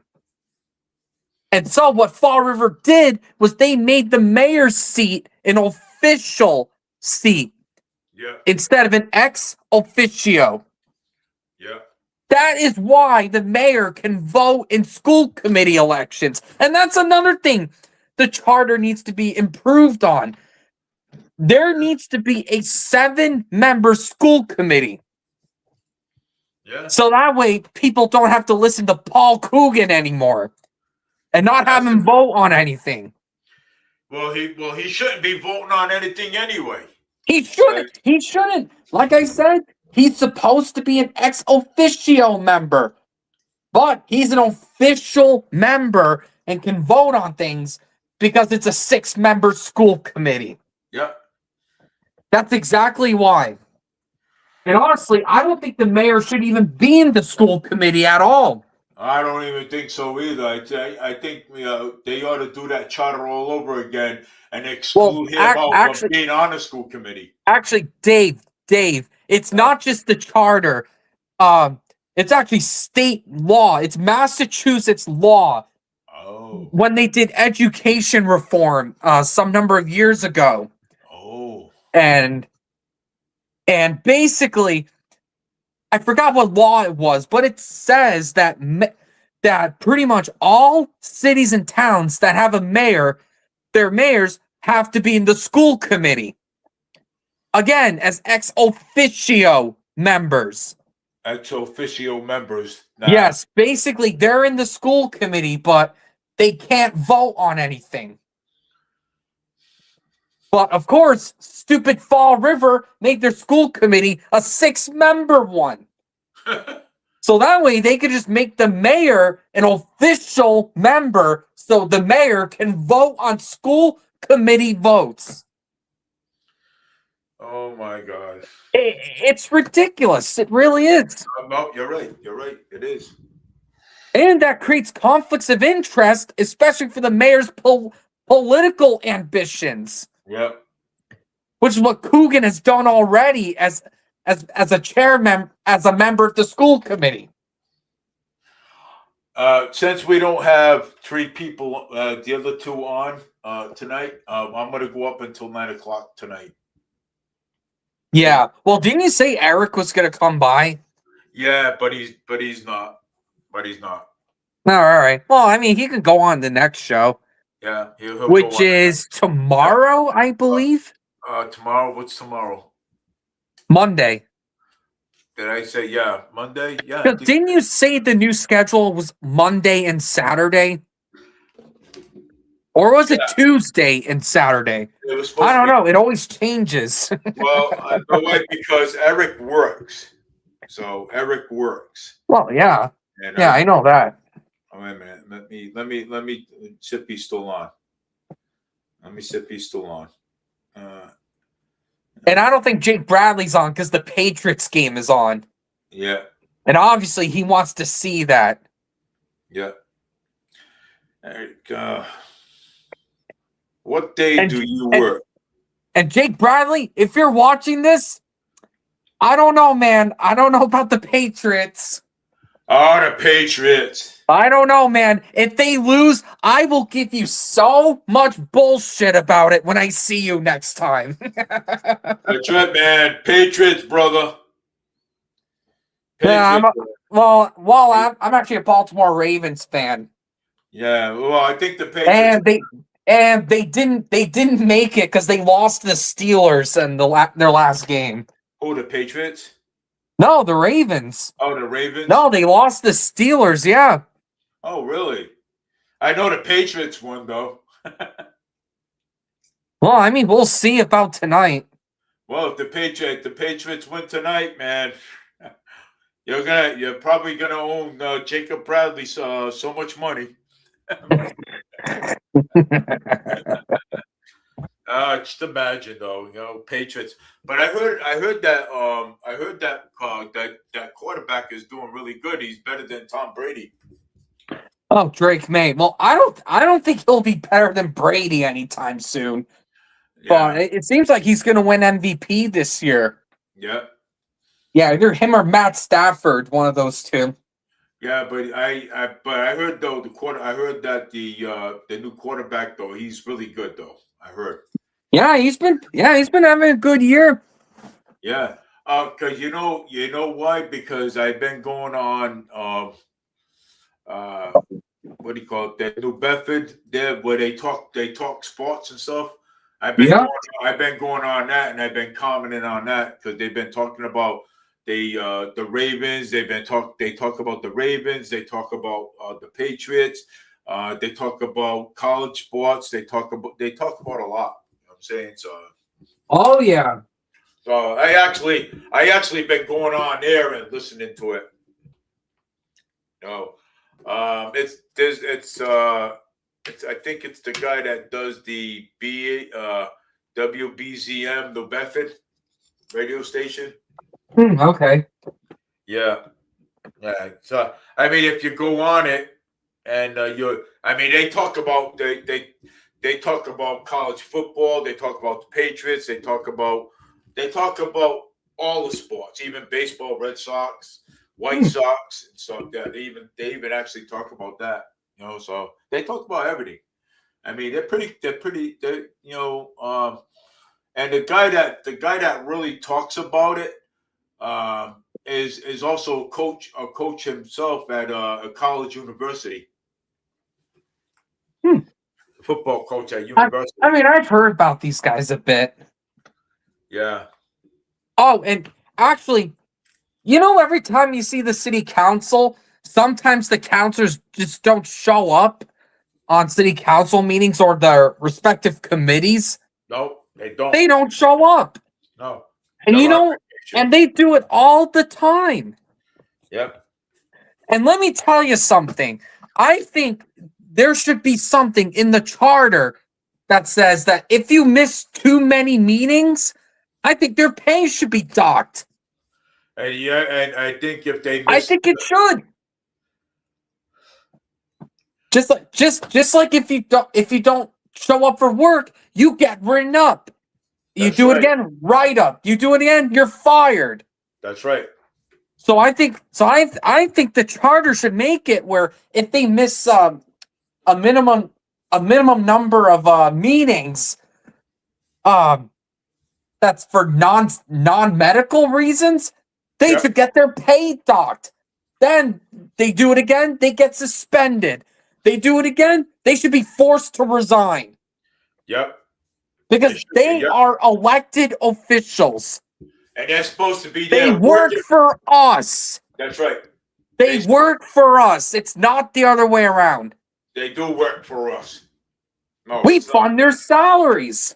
That's right. Maybe you know something. If they want to take days off like that, right? So maybe we won't fund their salaries. Maybe we won't fund it. You know what I'm saying?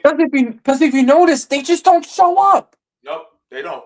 Oh, I have a job. Oh, I'm retired. Well, too bad. You got elected to public office.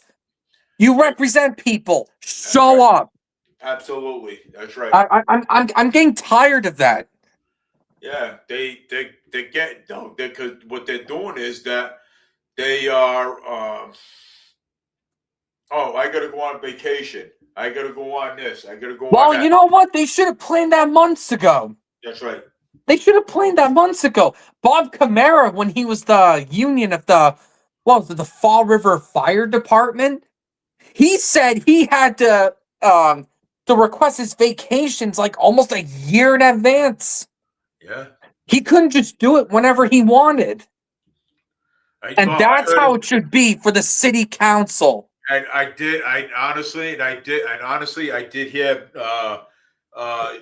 Chip Kamara say that. You know what I'm saying? Yeah. Oh, Yeah, I mean a year in he's advance. right. He's right. Yeah. A year in advance. My God. Well, that's just for the union president. Yeah. I don't know about other union members, but I mean, for a job like his, yeah, kind of makes sense. Yeah. Well, it does make sense. Makes a lot of sense. He was the union president of the Fall River Fire Department union for like what, 20 years, 25? Yep. Been there for a while. Right. But no, he's right about that. Oh, And what he's also right with CJ Ferry, there needs to be ward counselors. that's right. Yeah. No more this at-large counselors. Yeah. Well. Where Yeah. technically they don't even represent anyone because there's no districts. Well, up here in the Flint, we don't even. There's no district. Everyone is at large. There needs to be ward counselors. Yeah, and let me tell you, and I'm going to tell you this: we don't have any. We don't have any representation. We don't have any councilors' representation up here. Well, it's funny because Michelle Dion's one of the only people that does. She's one of the only people. Chris Peckham, Michelle Dion, Michael Canuel, hopefully. People that actually care about your taxpayer money. And these other ones don't, like Andrew Raposo, Sean Kadim, Cliff Ponte, Linda Pereira, and Andrew Raposo. These guys don't care about your tax money. Look how they vote. I do. Oh, look at Andrew Raposo. South End. Yeah, you're right.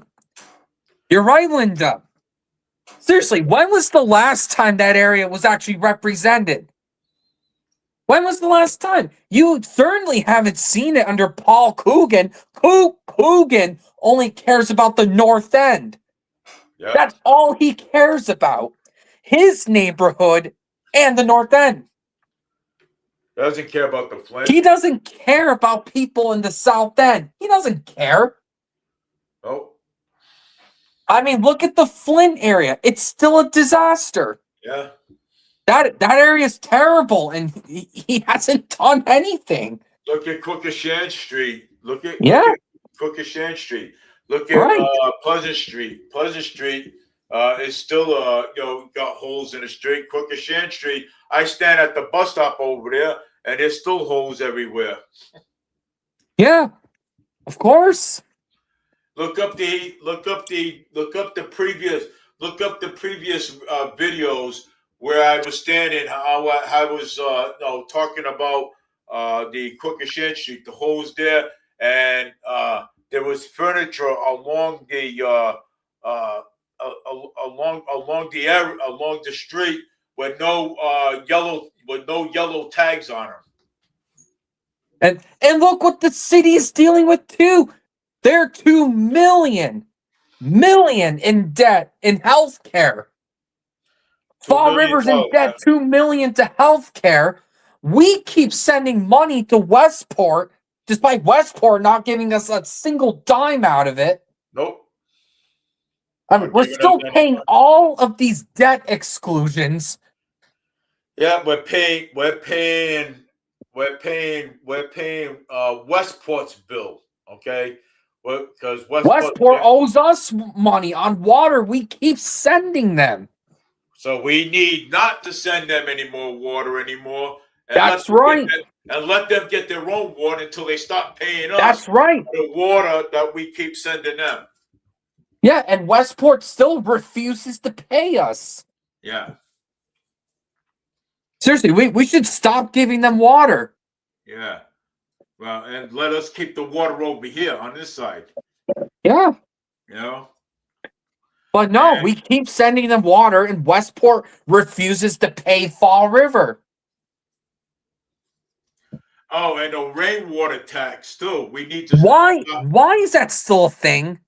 The rainwater. Why tax. is that still a thing? That is so pointless. That is. It's an obvious cash grab. Yes, it is a cash grab, and you know what, Jake's even Mike Jake said that it's a cash grab. It is. It's a cash grab. Yeah. Oh, another thing about market rate housing around here, especially under the Healy administration, the Healy administration puts illegals in these market rate homes. Yes, they do. They put these illegals, migrants in market rate housing, hotels, especially in Foxborough and Taunton and Somerset. Didn't you know Keneally? Mike Keneally, yep. Mike Keneally. Did you know that he used to own those hotels, the ones that Governor Moore Healy owns? Yes, you told me that before. Yeah. There's no way. There is no way I'm voting for Mike Keneally. There's no way. Brian Shortsleeve. I think I mentioned this in the last show.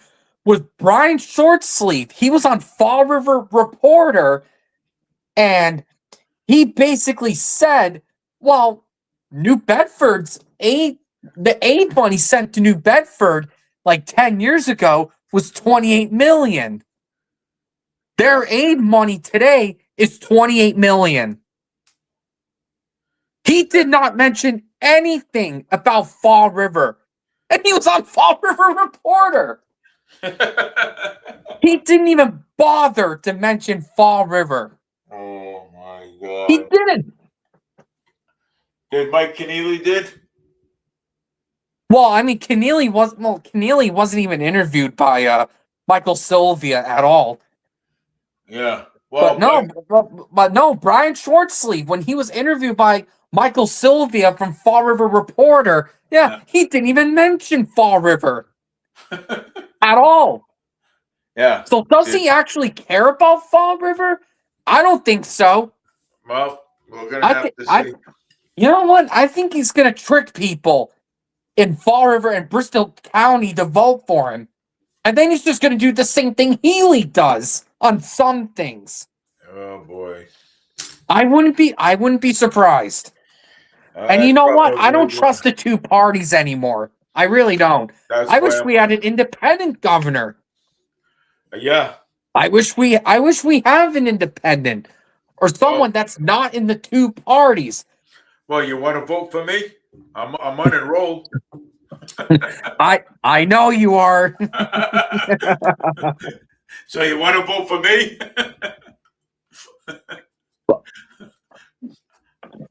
Yeah, well, I don't mind. Well, I know, but I don't think you would win in Massachusetts. Because people would label you as a far rightist. Yeah. And of course, the Massachusetts voters would scream at that. Yeah. And then you would lose by like 30 points. Yeah. That's how it is. Yeah. Uh, And even with moderate conservatives, our stupid voters still freak out about that.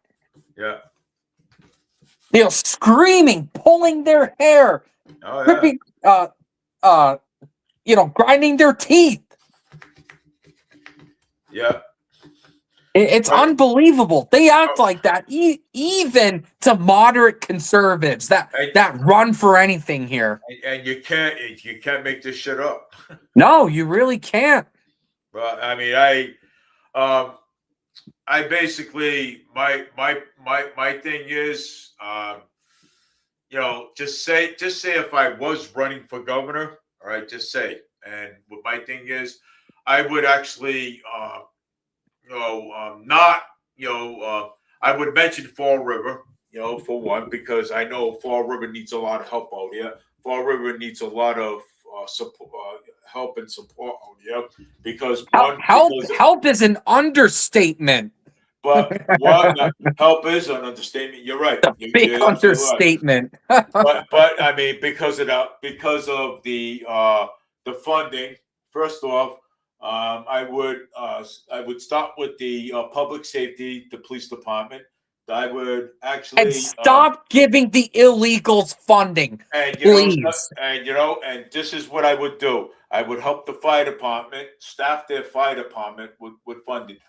So public safety, and then I would say, look, you know what? We need to stop giving funding to the illegal aliens, and Yeah, we should that has to stop. that has to stop, and that would that and we have to put the money in our own backyard. That's what I mean, that's how there is thousands of homeless people in Massachusetts.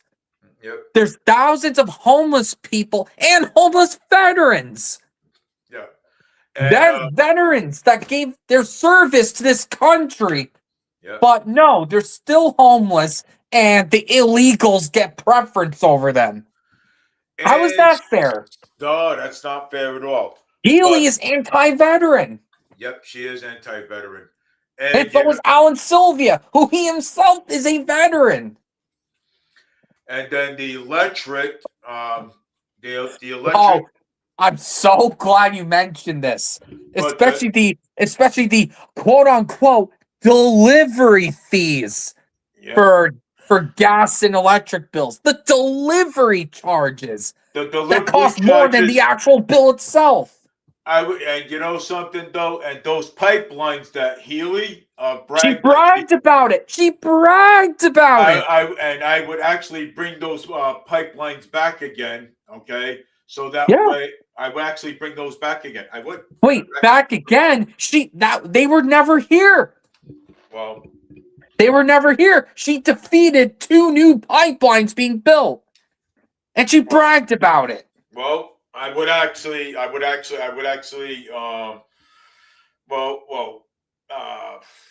were never here. You're right, but I would actually get pipelines built over here. And don't charge no delivery fees at all.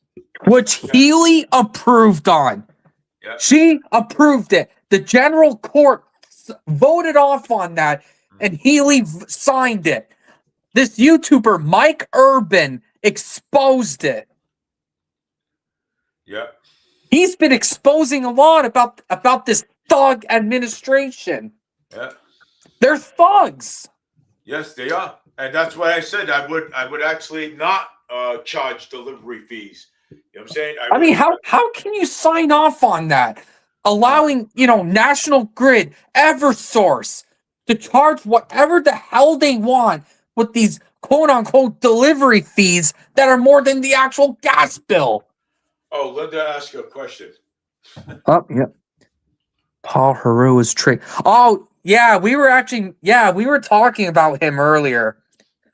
And yes, there has been allegations that they really don't like working for this guy. Oh yeah, there's loads of allegations that Heroux's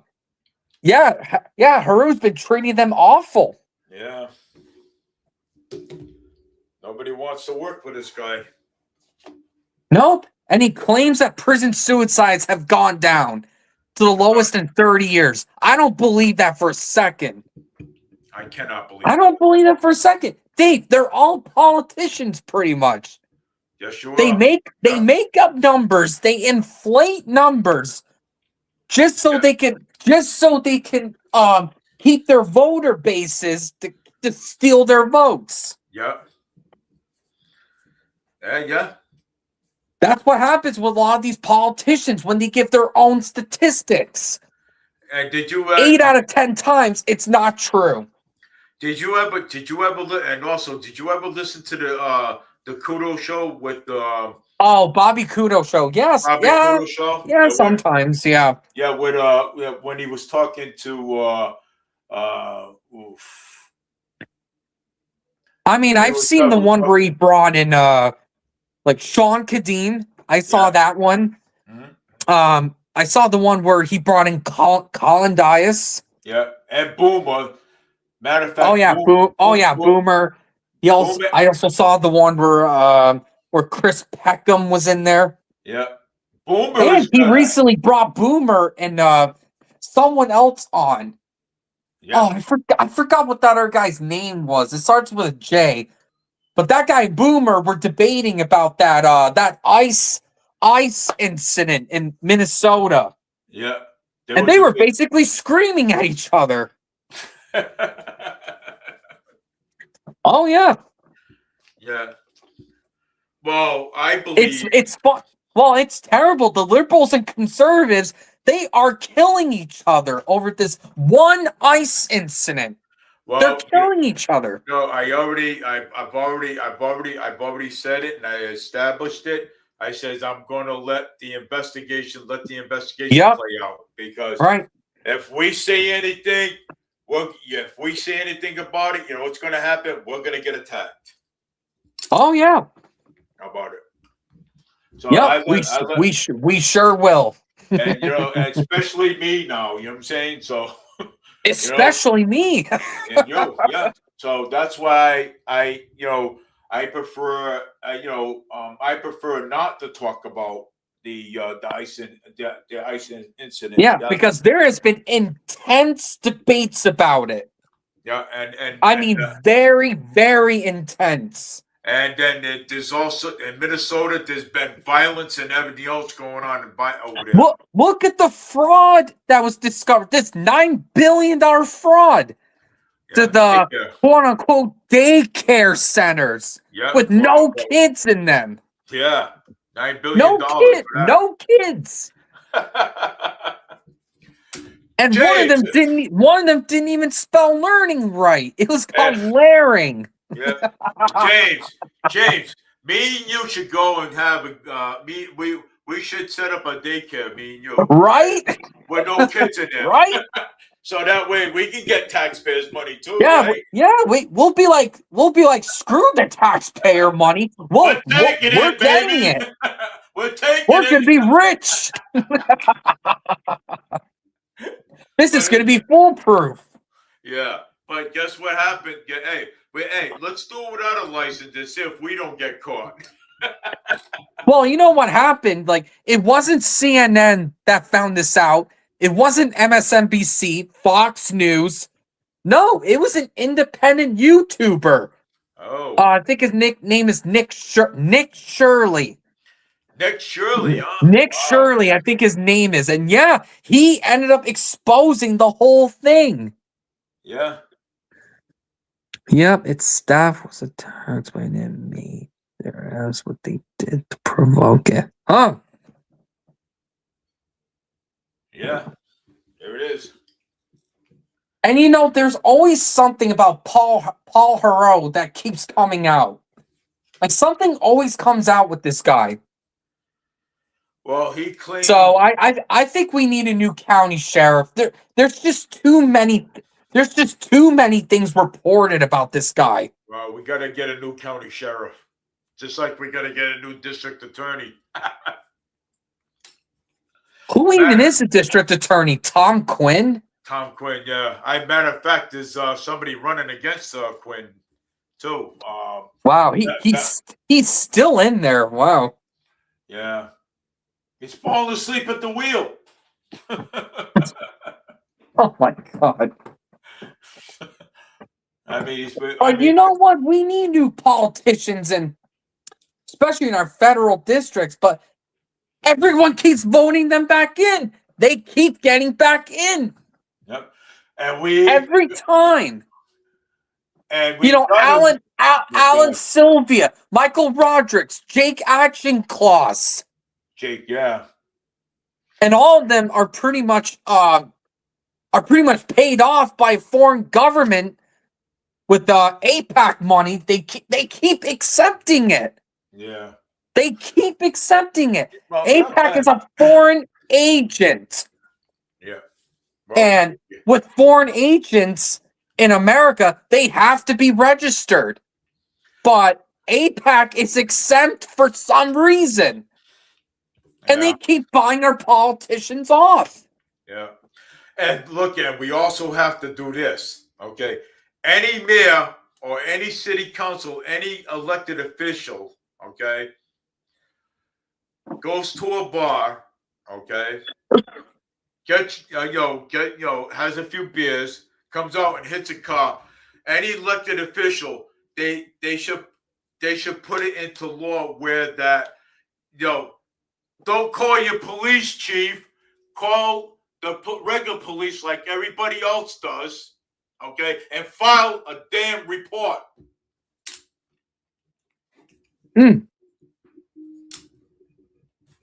What do you think? Well, I guess so. No, like if you're in, like, just say this, okay? If you're elected official and you're doing a campaign and you're in there, you're having a few beers, it's time for you to go, you're having something, and you hit a car on the way out, you don't call your police chief, call the police. And is that a Paul COOGEN reference? That is a Paul COOGEN reference. Oh yeah, when he hit that car when he was at that Carvella restaurant. Oh yeah. They should be. Didn't he take off? About that. Yeah, he didn't took off. Didn't he take off? Then he came back and he called the police chief. Oh my. Don't put this on the books. Oh my God. But if that was you and me that got into an accident, if this was any of us, yeah, the whole book would be thrown at us. Yeah, well, these politicians with goddamn insider training, they get off scot-free with it. Mm-hmm. But if we did the insider trading, people like Martha Stewart, we'd be thrown in prison. Well, Martha Stewart, wasn't she in prison before? Yeah, she was in prison for insider trading. And she's still doing But then politicians can do that, like Nancy Pelosi, and they get away with it.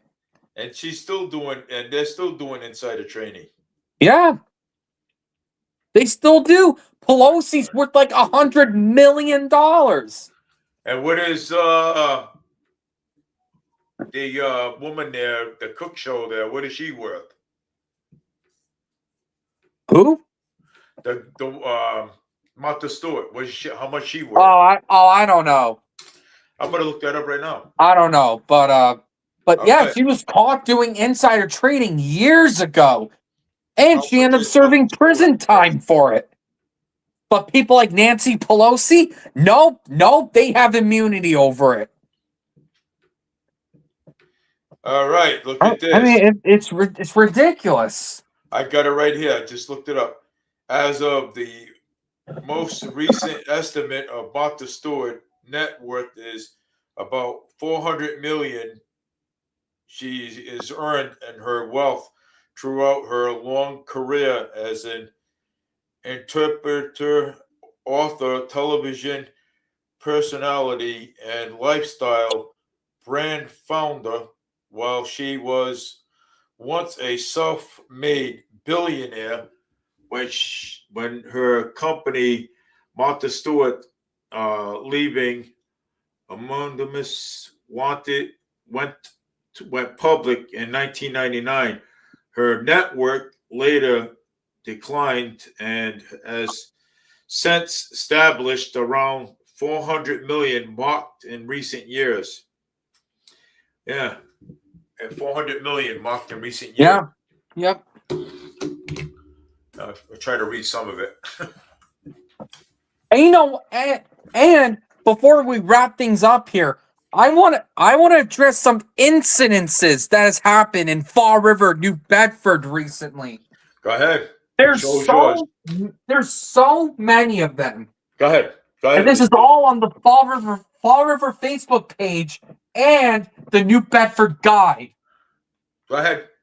So there was recently a 40-year-old man in New Bedford was just sentenced to 2 years in the House of Correction in Fall River Superior Court after pleading guilty to armed robbery, assault with a dangerous weapon, larceny, and property vandalism for a July 18th incident where he brandished a knife, threatened to kill employees, and stole about $700 from the King Smoke Shop on Route 6 in Dartmouth. Wow. Look at this guy. And there's so much more here. Go ahead.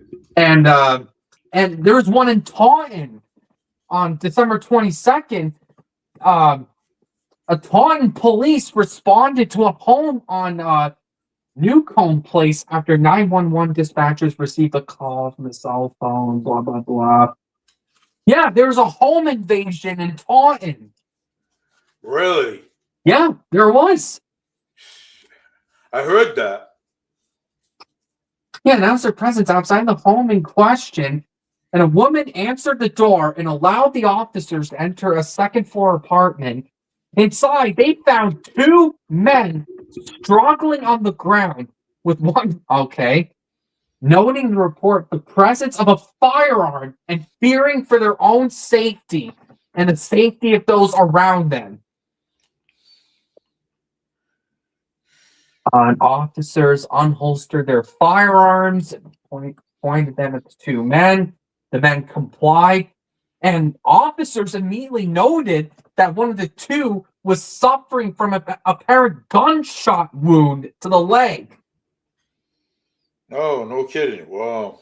The Leon pleaded guilty in Fall River Superior Court to multiple charges, including home invasion, carrying a firearm without a license, use of body armor in the commission of a felony, assault and battery with a dangerous weapon, assault and battery with a firearm, intimidation of a witness, and armed assault in a dwelling, and was sentenced to 7 to 10 years in state prison. Long time. Yep. On January 6th, just before midnight, officers responded to an area of Hathaway Road for a report of a motor vehicle crash. Upon arrival, officers learned that the incident involved shots being fired at a vehicle. Yeah, another shooting. Oh, another one. Yep, there's just another shooting. A lot of shootings going on. And a lot of shootings. And there's a New Bedford man charged with attempted murder after triple stabbing in Fairhaven. Wow. Fairhaven police detectives have arrested and charged a New Bedford man following Sunday night's triple stabbing. Gavin Massas, 21 of New Bedford, has been charged with the following: assault and battery with dangerous weapon, firearm, assault with intent to murder with a firearm, 2 counts, assault and battery with a dangerous weapon, which was a knife, assault and battery with a dangerous weapon with severe bodily injury, which a knife was used, carrying a loaded firearm without a license. Here we go, the illegal weapons again. The illegal weapons, yep. Disorderly conduct is disturbing the peace. Yeah, and that stabbing was in Cherry Street in Fairhaven. You know, like I said, remember I said, if I was running for governor, I would do all these things. Mm-hmm. And but you know what I would be doing? Okay, as governor of Massachusetts. Okay, I would get, I would hook up as a governor of Massachusetts.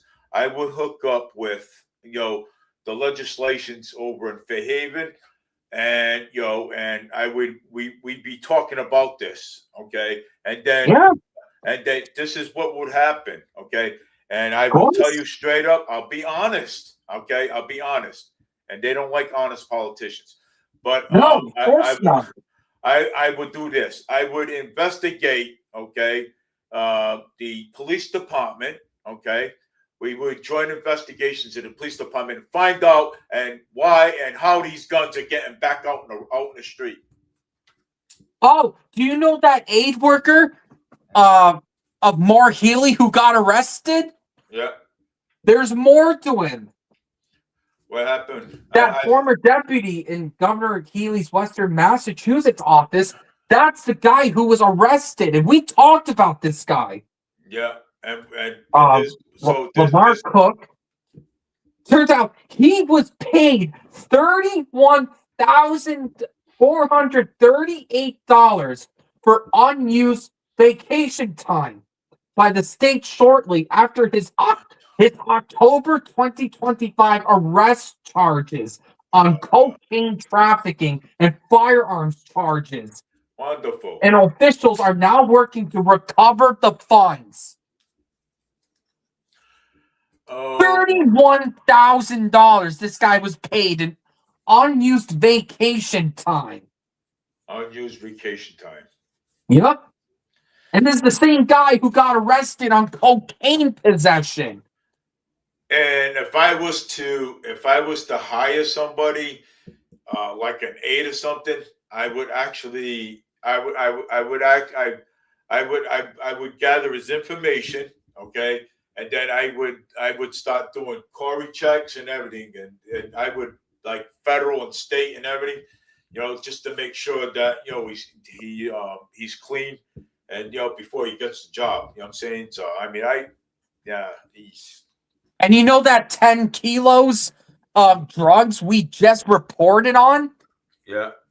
That's nothing compared to another arrest. Bring it on. This is in Webster.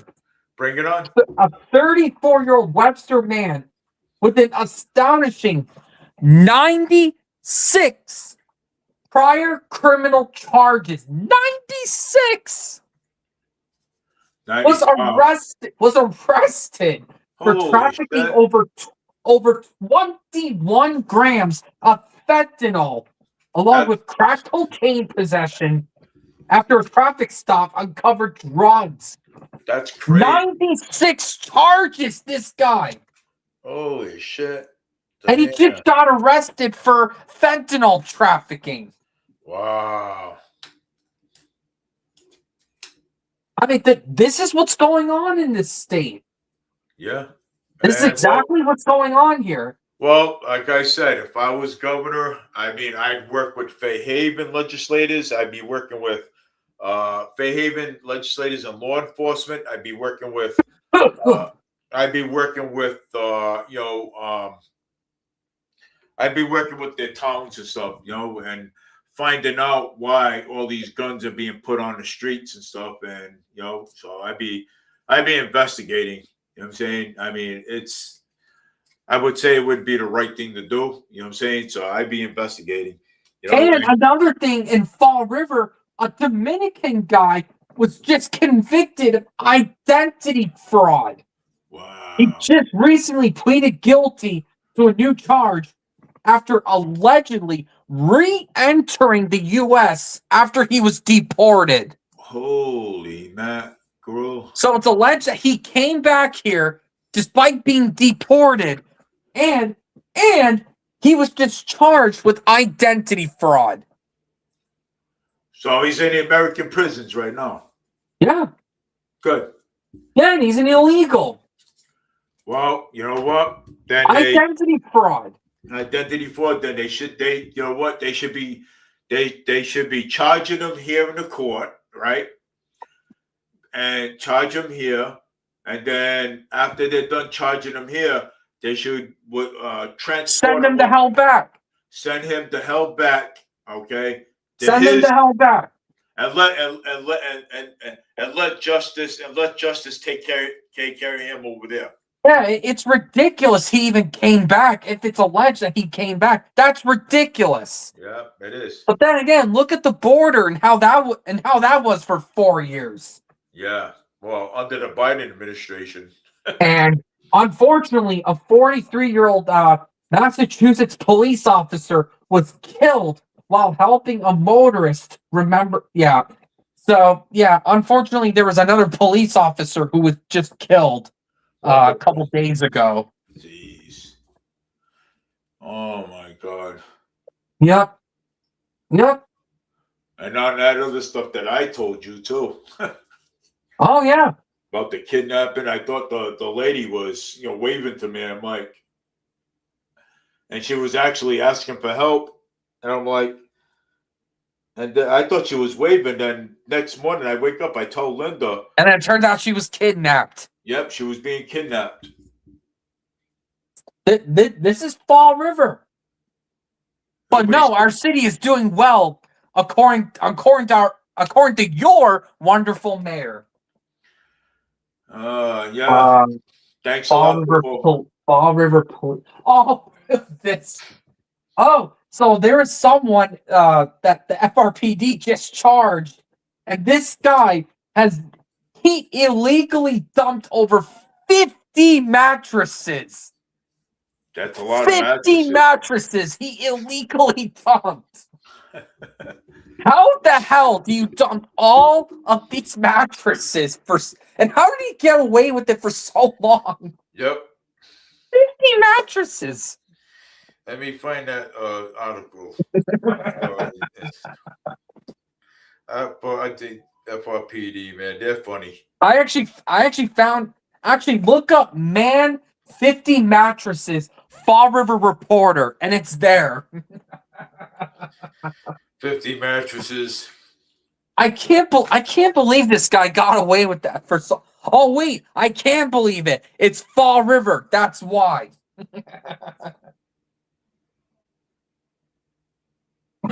I mean, this is insane. 50 mattresses. I saw that before. Yeah. Those let's see this.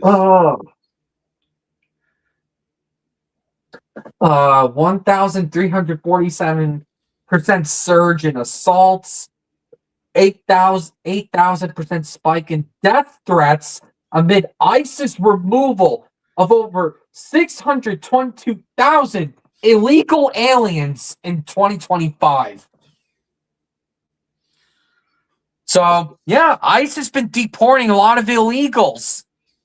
Yeah, illegal dumping right there. Over 622,000. Well, there's another one here, illegal dumping led to arrest. A younger guy, too. That's probably the one who dumped 50 mattresses. How do you dump 50 mattresses and get away with that? How? Yeah. You can't. You really can't. No. But yeah, all of these things I shared, that's happening in our state. Yeah. Like this is reality in Massachusetts. No, our crime rate is horrible here. Yes, don't listen to these politicians who say, "Oh, crime has been declining here. Things are improving here." No, don't listen to them.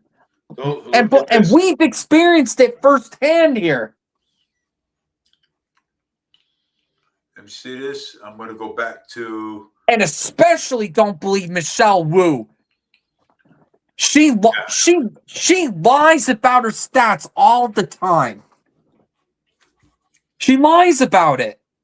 And she gets reelected with the bullshit lies. Yep. I still can't believe she won unopposed. I really can't believe that. Yeah, I can't. I mean, I wish Josh Kraft would have stayed in. Yep. And it's funny because Wu didn't advocate for affordable housing, but Josh Kraft did. Yep. And then the second that's reported that Josh Kraft may have been associated with Trump, that was it for him. That too, yeah. That was it for him. That was he dropped out. This is like so ridiculous, man. It is. But no, her party keeps claiming to be the party of democracy. Look how Kamala Harris was picked. Not a single voter picked her. It was all politicians. Yeah. Look how she won. Won unopposed. Yeah. Yeah, I mean it's ridiculous with these Democrats who keep saying that they're the party of democracy. Really, if that was the case, then why doesn't Massachusetts have elected judges? Yep. Why do we not have term limits? That's why right, don't we have that here? Oh, wait, because the politicians refused. The 72% audit. Yeah. Where the hell is the goddamn audit at? Nothing. But Michael Rogers don't want it. Michael Rogers claims that a branch of government can't audit another branch. That's what he's claiming. Yeah. And that Maura Healey and the general court are saying, oh, it's illegal to audit us because our financial records aren't under public records. Yep. But hey, you know what? The state auditor, what was her name? Diana DiZoglo? Yep. Diana. Oh, Diana DiZoglo. Yeah. She then said, all right, well, you know what? Fuck it. Fuck you guys. I'm going to introduce a ballot question so that way I can put your records under public records. Yep. So I hope that, and you know what? It's going to go through, but then the state will bring up more bull crap to not get audited. Yep. They will do the exact same thing. Yep. And again, 72% of the whole state voted for this audit. Yeah. 72%, and we still don't have it. Nope. We still don't. You're right. I mean, it's so obvious that they're hiding fraud, waste. Yeah. Even more illegal funding that's probably unconstitutional. There's so much fraud that they've done, and they know if it gets out, they'll go in prison for it. Yep. Someone's going to go to prison. Well, and the person don't want to go to prison though. You know what I'm saying? So of course not. No, why? Because that's why they don't want to get do the audit, because they are afraid to go. Boy Healy, Mayor Paul COOGEN, and Michael Rodriguez, Alan Sylvia, and the rest of the state legislations like Cal Fiola, they're all afraid to go to prison if that audit came out. Yeah, that forensic audit.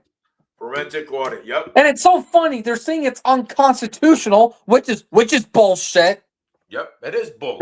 You're right. That's bullshit. Yep. Yeah. Again, it's hilarious with the state government thinking they're above the law and that they don't have to work for us. But they have to work for us. They work for us. We elected you in. And then we pay you. We pay you to represent us. Okay? Exactly. That's right. You don't pay us to represent you. That's right. And That's they right. keep forgetting that. Yep. They keep forgetting it. Mayor Paul COOGEN should go to jail. Maura Healey should go to jail. Governor Mayor Wolf should go to jail. A lot of these senates in And Maura Massachusetts should go Healey to jail too as well. And Maura Healey has been complaining to Trump because Trump recently withdrew federal funding to windmill projects. She's complaining about it. Well, but the thing is, it doesn't work in Mass, and those windmills are killing fish, whales, and wildlife.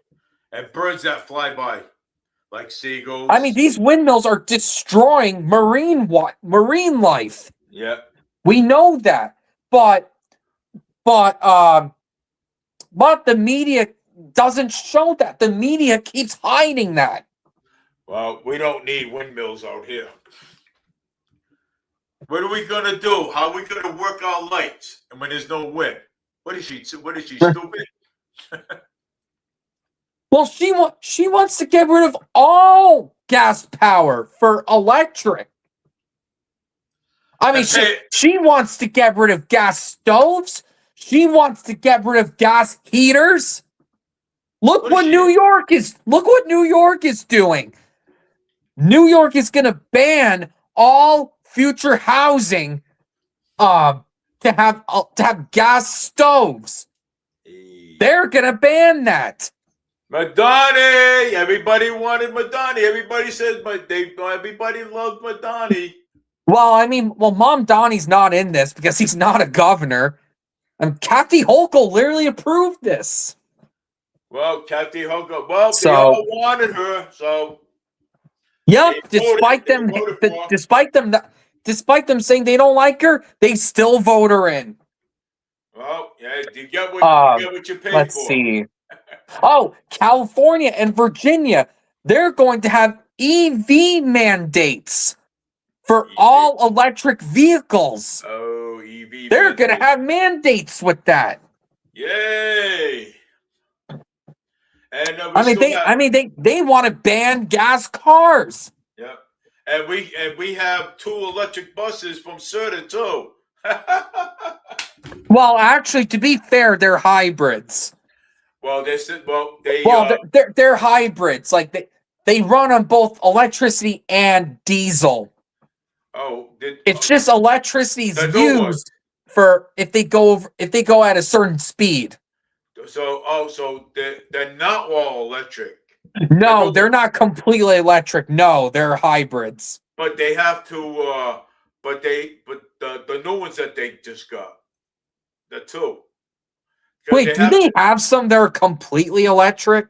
Yes, we have 2 there. Oh yeah, those. Yeah, we have a few. Yeah, I don't know how long they're gonna last here, especially in Fall River. Well, they're supposed. I don't know. The hybrids were good, but yeah, you know what? As you mentioned it, yeah, they have brought in completely electric buses. Yeah, I don't know about that. Well, but they are putting up what do you call it? A battery thing, so that way they can be charged overnight.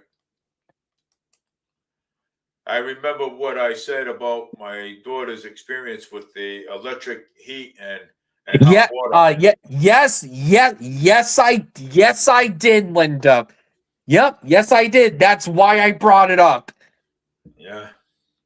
I mean, she can't even get hot water on some days. Nope. Because it's run by electricity. Yeah. Yeah, I mean, it's just insane what New York, California, and Virginia is doing. Yeah. And some red states do it. Like in Utah, if your lawn isn't green enough, you can actually get fined. Yeah.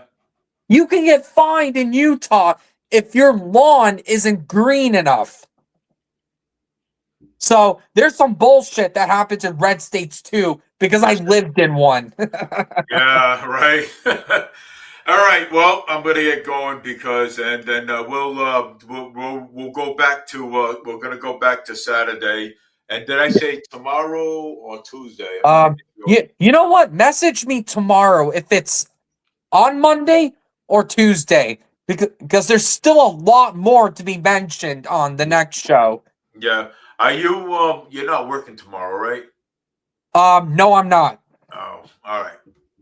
Okay. I don't All know right. if Eric's working on tomorrow. A woman's bath is possible A because of warrant. water turns cold within minutes. Yeah. Yep. It does. Yeah.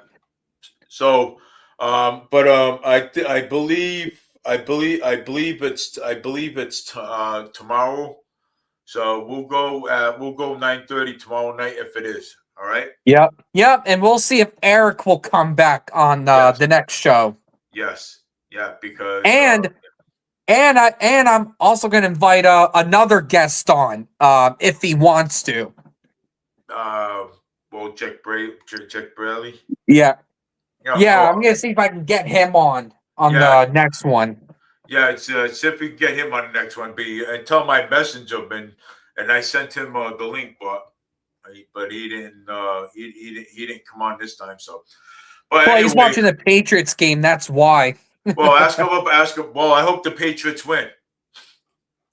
Yeah, so I hope they win. Yeah, but yeah, it's been a good show.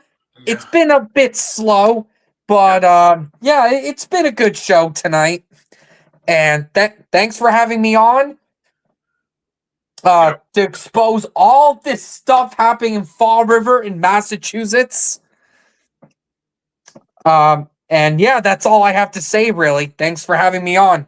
No problem, James. You know what? No, I would love to have you on. I love to have you on, and you know, because my show is all about is different opinions on things, on issues. You know, whether if you're conservative, whether if you're on a roll, whether if you're a Democrat, I don't care. You know what I'm saying? You know, I like to listen to people's opinions. You know what I'm saying? Or or an independent. You know what I'm saying? I like to listen to people's opinions. Other people's opinions matter too as well. So it's right. So other people's opinions matter. You know, you cannot just say you cannot just live off and say and say, well, it's my opinion, not your opinion. It's everybody's opinion. Everybody's opinion matters. Just remember that. And remember That's right. And remember this. Everybody's vote matters too. I don't want to hear that. Oh, my vote don't matter. Your vote does matter. Okay. Oh, Boomer has no chance. Yes. Yeah. Well. Yeah. Well. Well, you know what? Matter. He lost by 219 votes. Yeah. And only 11,000 people showed up. It's ridiculous. Yeah. If we would have had 12 or 13,000 people showed up, Boomer would have won easily. He would. 12. He would have won. He would have won easily. Yep. He would have. He would have won easily. Okay. But no, for some reason, our lovely Fall Riverans just refuse to show up. Yep. They refuse. Yeah. So, but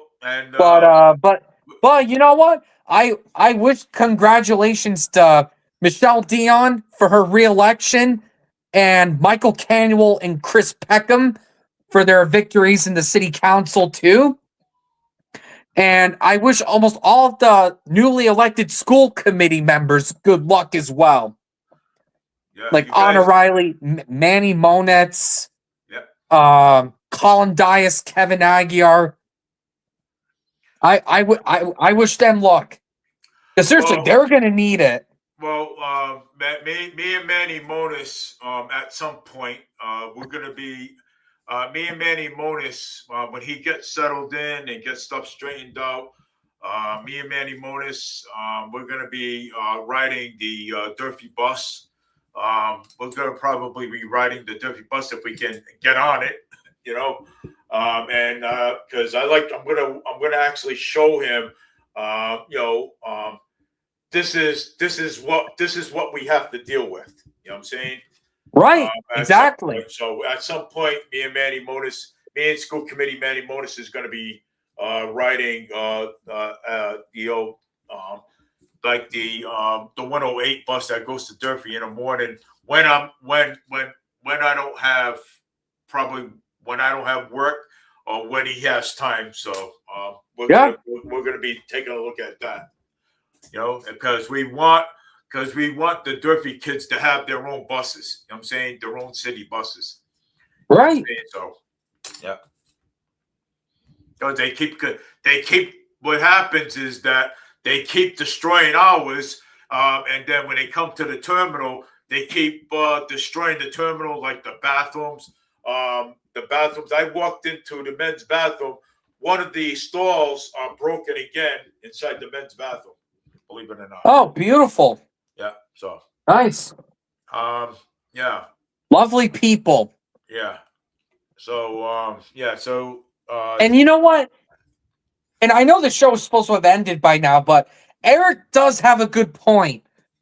When he was first on this show, and when Annalisa was still here, he basically said with the Fall River Terminal, there needs to be a substation in the Fall River Bus Terminal. Well, there needs to be some kind of substation. When that bus terminal was built, there was also a contract for that. I don't know. They said that there was a contract for that. I don't know. Look it up somehow. You may find it, but there was a contract saying that when that bus terminal was first built, we were supposed to have a substation there. We were supposed to have 2 police officers there.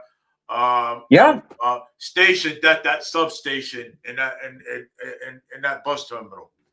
That contract did not say security guards. Okay, that could and so I mean, I mean the security guards are just not doing it. They're not. They're just not doing it. They get overwhelmed easily. Yeah. They get so overwhelmed out there. Yep, that's there needs to be a substation, and there needs to be some Fall River police officers there. Yeah, because there needs to be something to actually allow this area to be lawful, not lawless how it is now. Well, it's lawless. I mean, seriously, fights happen.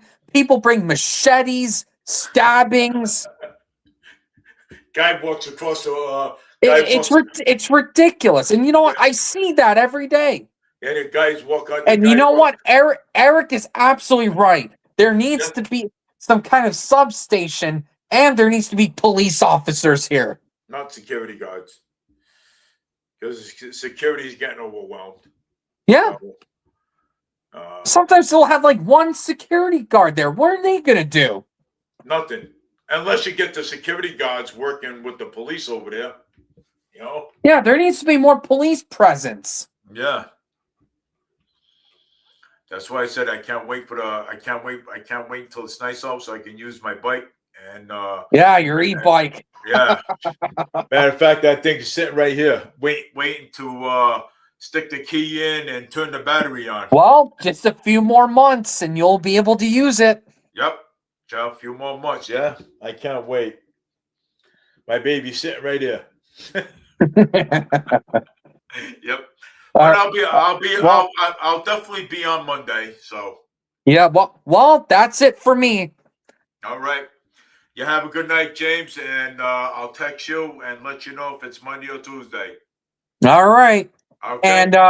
And yeah, please hold your politicians accountable. Seriously, beware of your scummy politicians. That's right. You got scummy politicians out there. Beware of your scummy politicians. Beware of scummy Paul COOGEN.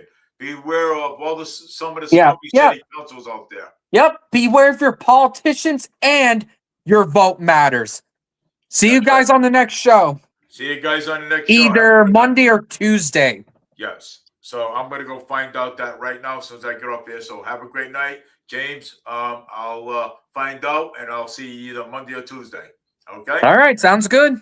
All right. Okay, buddy. Take it easy. Have a great night. And you too.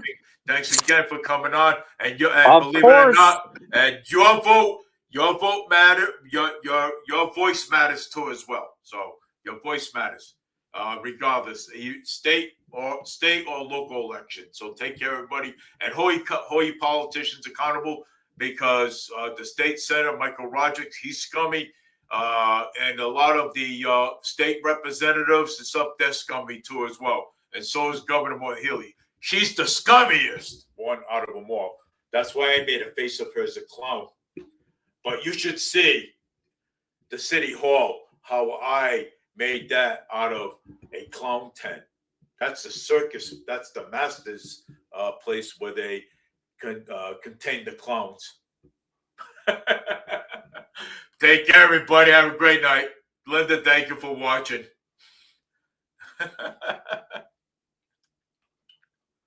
Oh, boy. Yeah, so, it's right. It was a good show today. I love it. Everything that we talked about, about water, property taxes, everything that's happened between the governor, the mayors, and the city councils and stuff. I mean, we need a significant change with the mayor. We do, because the mayor's not really cutting it. So, and he's still at market rate housing. He's still at raising property taxes. And Westport, we talked about that too. Westport's getting water off for us for nothing, and now Westport's not paying us. So we talked about a lot of things, and if we cannot find another somebody reasonable, responsible, like another mayor or somebody that's going to be for the people, then the only choice is that we're going to need, next 2 years, we're going to need another manager. But I think, my opinion, I think a recall should happen. So that way we can get Mayor Paul COOGEN out of there, because he's already been in there for 90 days. I don't think he should be in there for the next 2 years, because, my opinion, he's dragging this whole entire community down. Even the taxpayers, missing funds, and these 2.5 overrides and stuff that's going on, and even Governor Moore Healy, she's still on the illegals, going around bragging about the pipelines and stuff, that she shut pipelines down, the water rates. She's charging fees. She wants to charge fees, and she screamed at President Trump and everything else about the funds and stuff, about the windmills. I mean, the windmills and stuff like that, we don't need over here. Okay, what are we gonna do about windmills? Okay, now if we don't have any wind over here in Massachusetts, okay, we'd be lucky to get maybe a little windy, so that would be a little electric. So, quote unquote. But what are we gonna do with windmills? We can't. I mean, we can't use them out here, and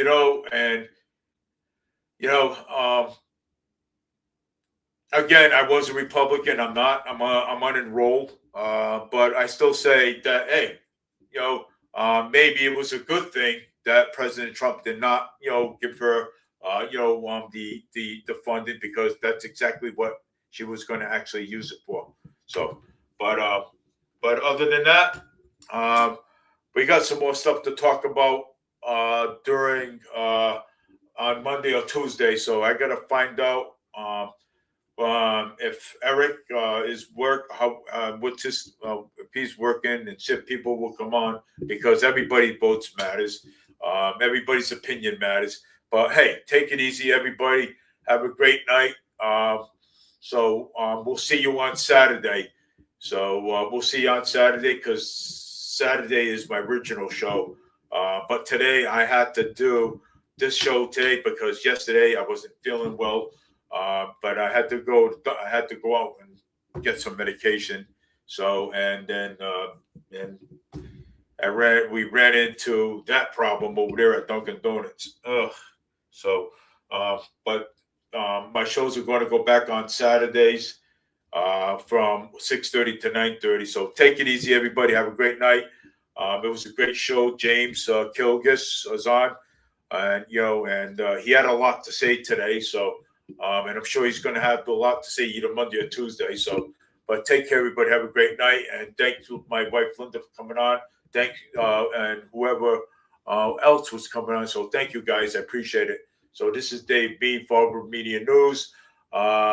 We talk sports, we talk news, we talk issues, we talk about a lot of things around here that happen here in the city of Fall River. Okay, so beware, of Mayor Paul COOGEN. He's back at his market rate housing again and all this other stuff. But I want to thank again Michelle Dion. Thank you, Michelle Dion. Well, I want to thank Michelle Dion for sticking up for us. But Michelle Dion, congratulations again, making it. Michael Canuel, thank you also for making it.